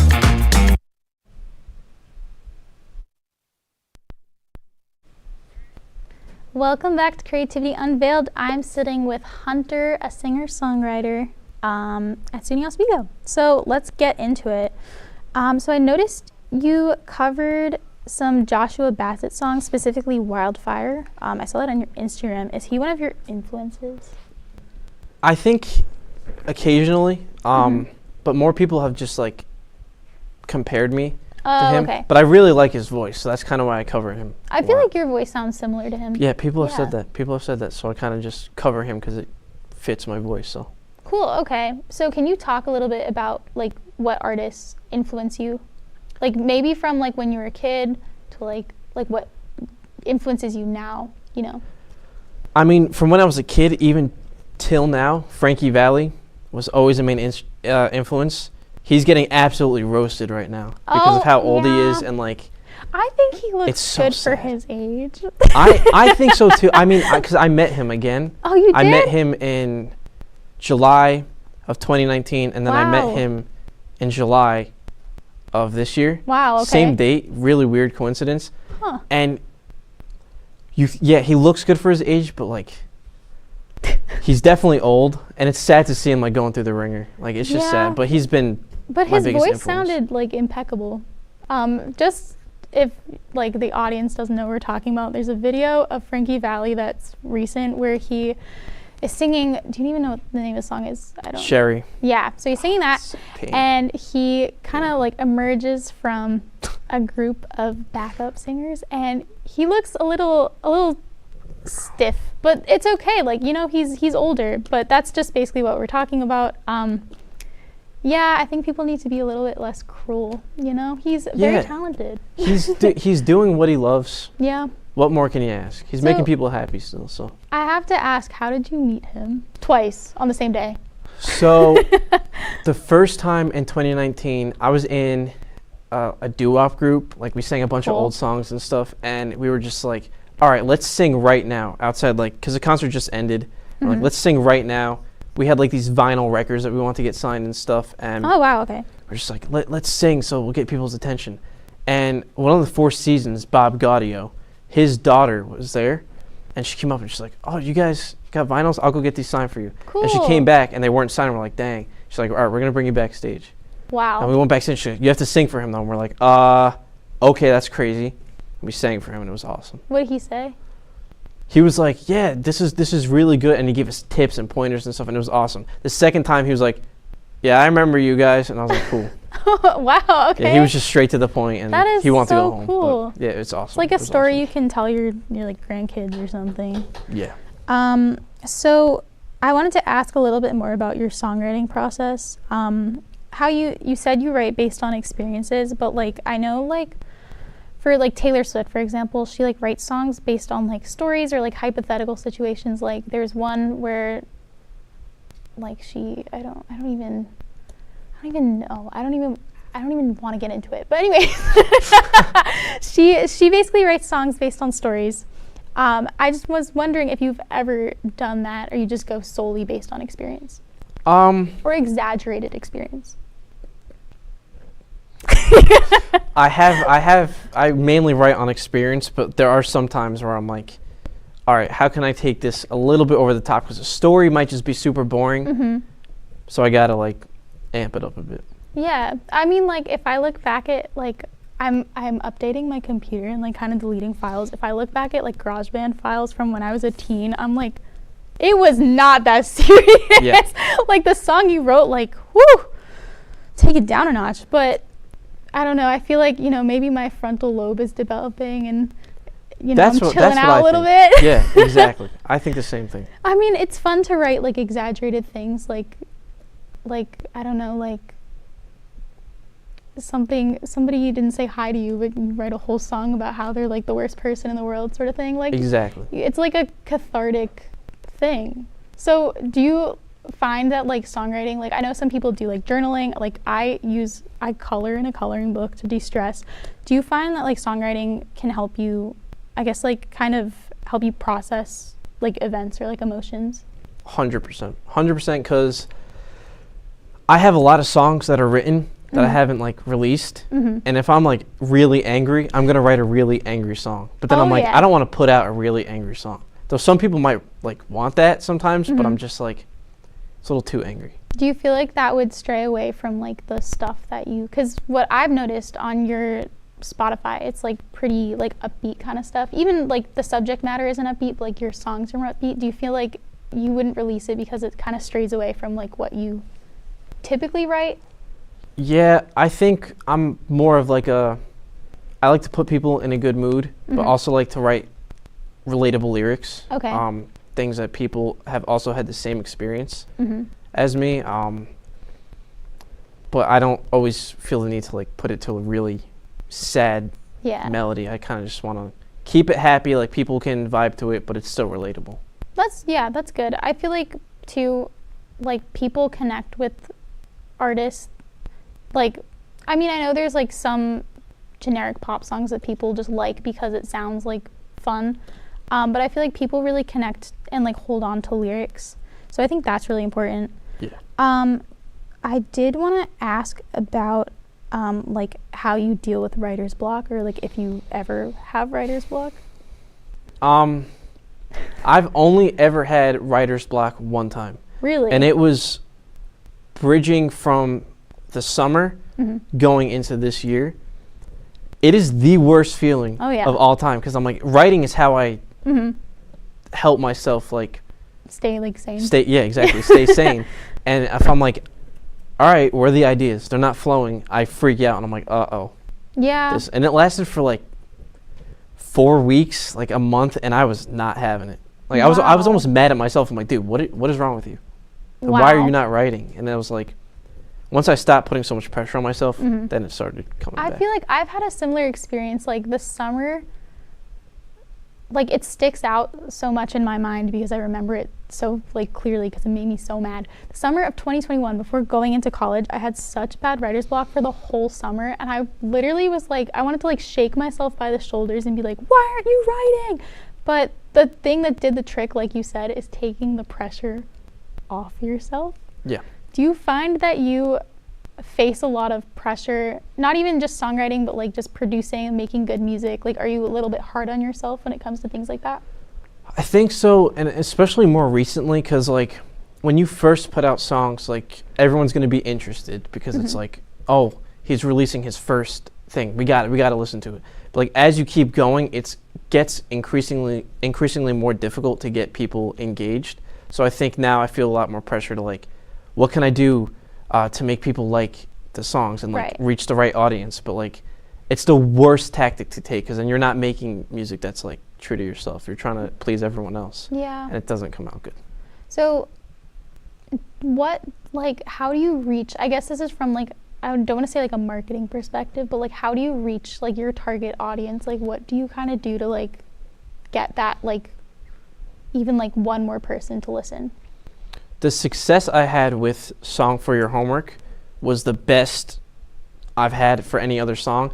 And it was literally just like, okay, I really want to get people to listen to this on Spotify mainly. I know older people don't necessarily use Spotify. They might like, use more like hard copies of things. Yeah. So I was like, with Song for Your Homework, I made sure to release it right around, I believe it was either finals week or midterms week. Okay. Oh, and I was like, okay, people are studying right now. So I was like, if you need a song to study to or do your homework to, now's the time. Like midterms coming up, and it was reaching a lot of different people, and I think that helped a lot. Wow. No, that's a really good tactic. Like I would never even, like I feel like songwriting and producing is one thing, but like reaching the right amount of people, because I feel like with like the music industry today, it's like you have to be good at everything. You have to do everything. So no, I really commend you for that. That is so cool.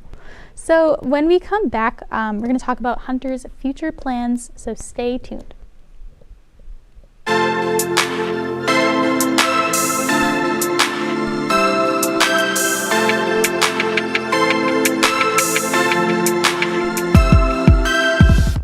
Hey guys, it's me, Isabella Gomez, filling in for Smokey Bear because he's got more to say than just... Only you can prevent wildfires. Like, if you're outside enjoying a barbecue, don't let a hamburger distract you from fire safety. Make sure you aren't dumping your hot coals or ashes onto the ground because that could start a wildfire. So take wildfire prevention seriously and let's save the world one day at a time. Juntos con Smokey Bear, podemos hacerlo. Go to smokeybear.com to learn more about wildfire prevention.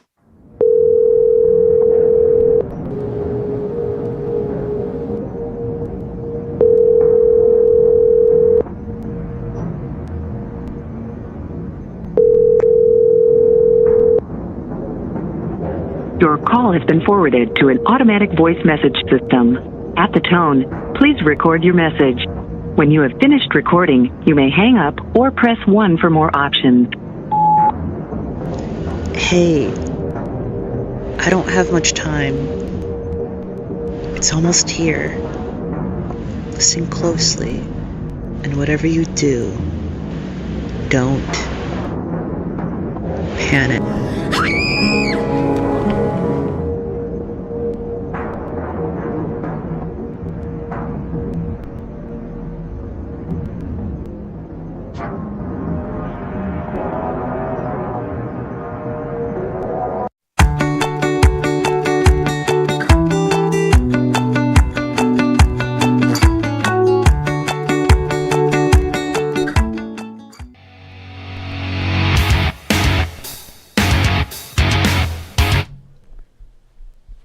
All right, we're back with more Creativity Unveiled. I'm sitting with Hunter Kaz. He is a songwriter, producer, and independent artist.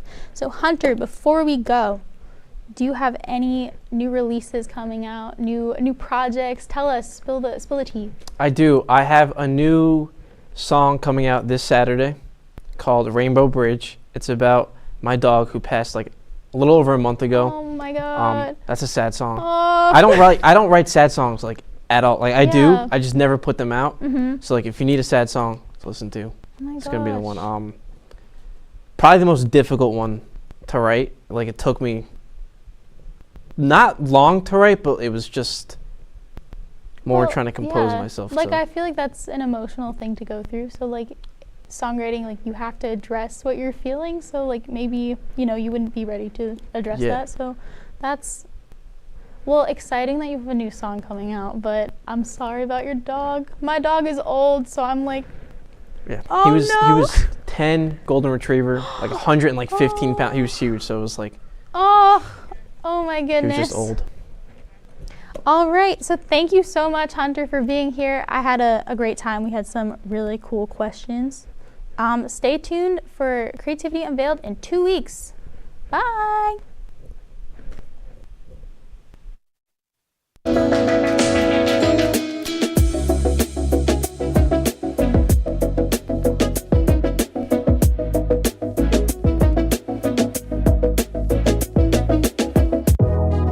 Welcome back to Major Discussions.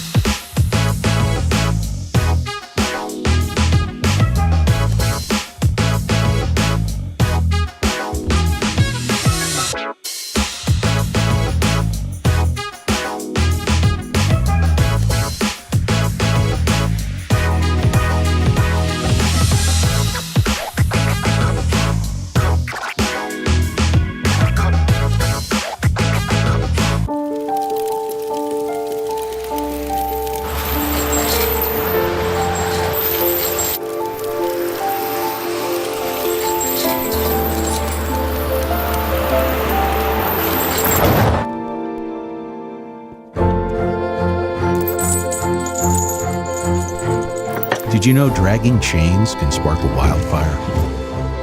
Only you can prevent wildfires.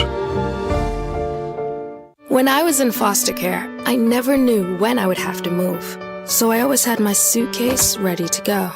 Then one day, I was adopted. My new parents opened their hearts and home to me. My parents cook my favorite breakfast for me every morning. My parents take me on trips I never thought I would go on. They gave me a home and an even better reason to use that suitcase. My parents aren't perfect, but they're perfect for me. Hey there, I'm Al Roker, class of 76. Yes, way back in 76. Back when the earth was cooling. You're watching WTOP. Hey there, I'm Al Roker, class of 76. Yes, way back in 76. Back when the earth was cooling. You're watching WTOP.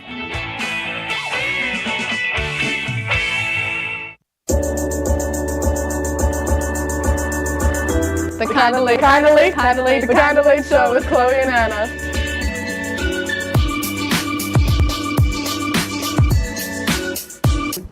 Like licorice, Twizzlers, absolutely nasty.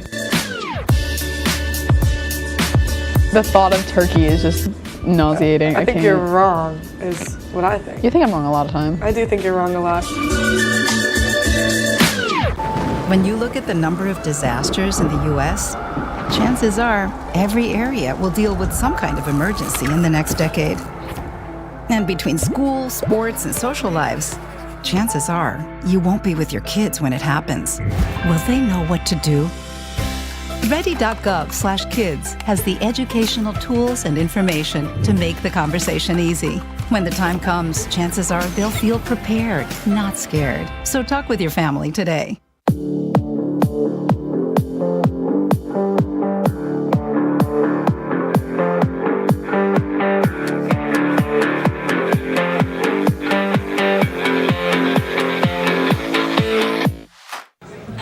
Put the keys down, Kevin. But I'm gonna drive home. There are several warning signs present that you shouldn't be driving. I guess I have really been looking for love in this dating app. Yep, I'm definitely gonna call a ride home.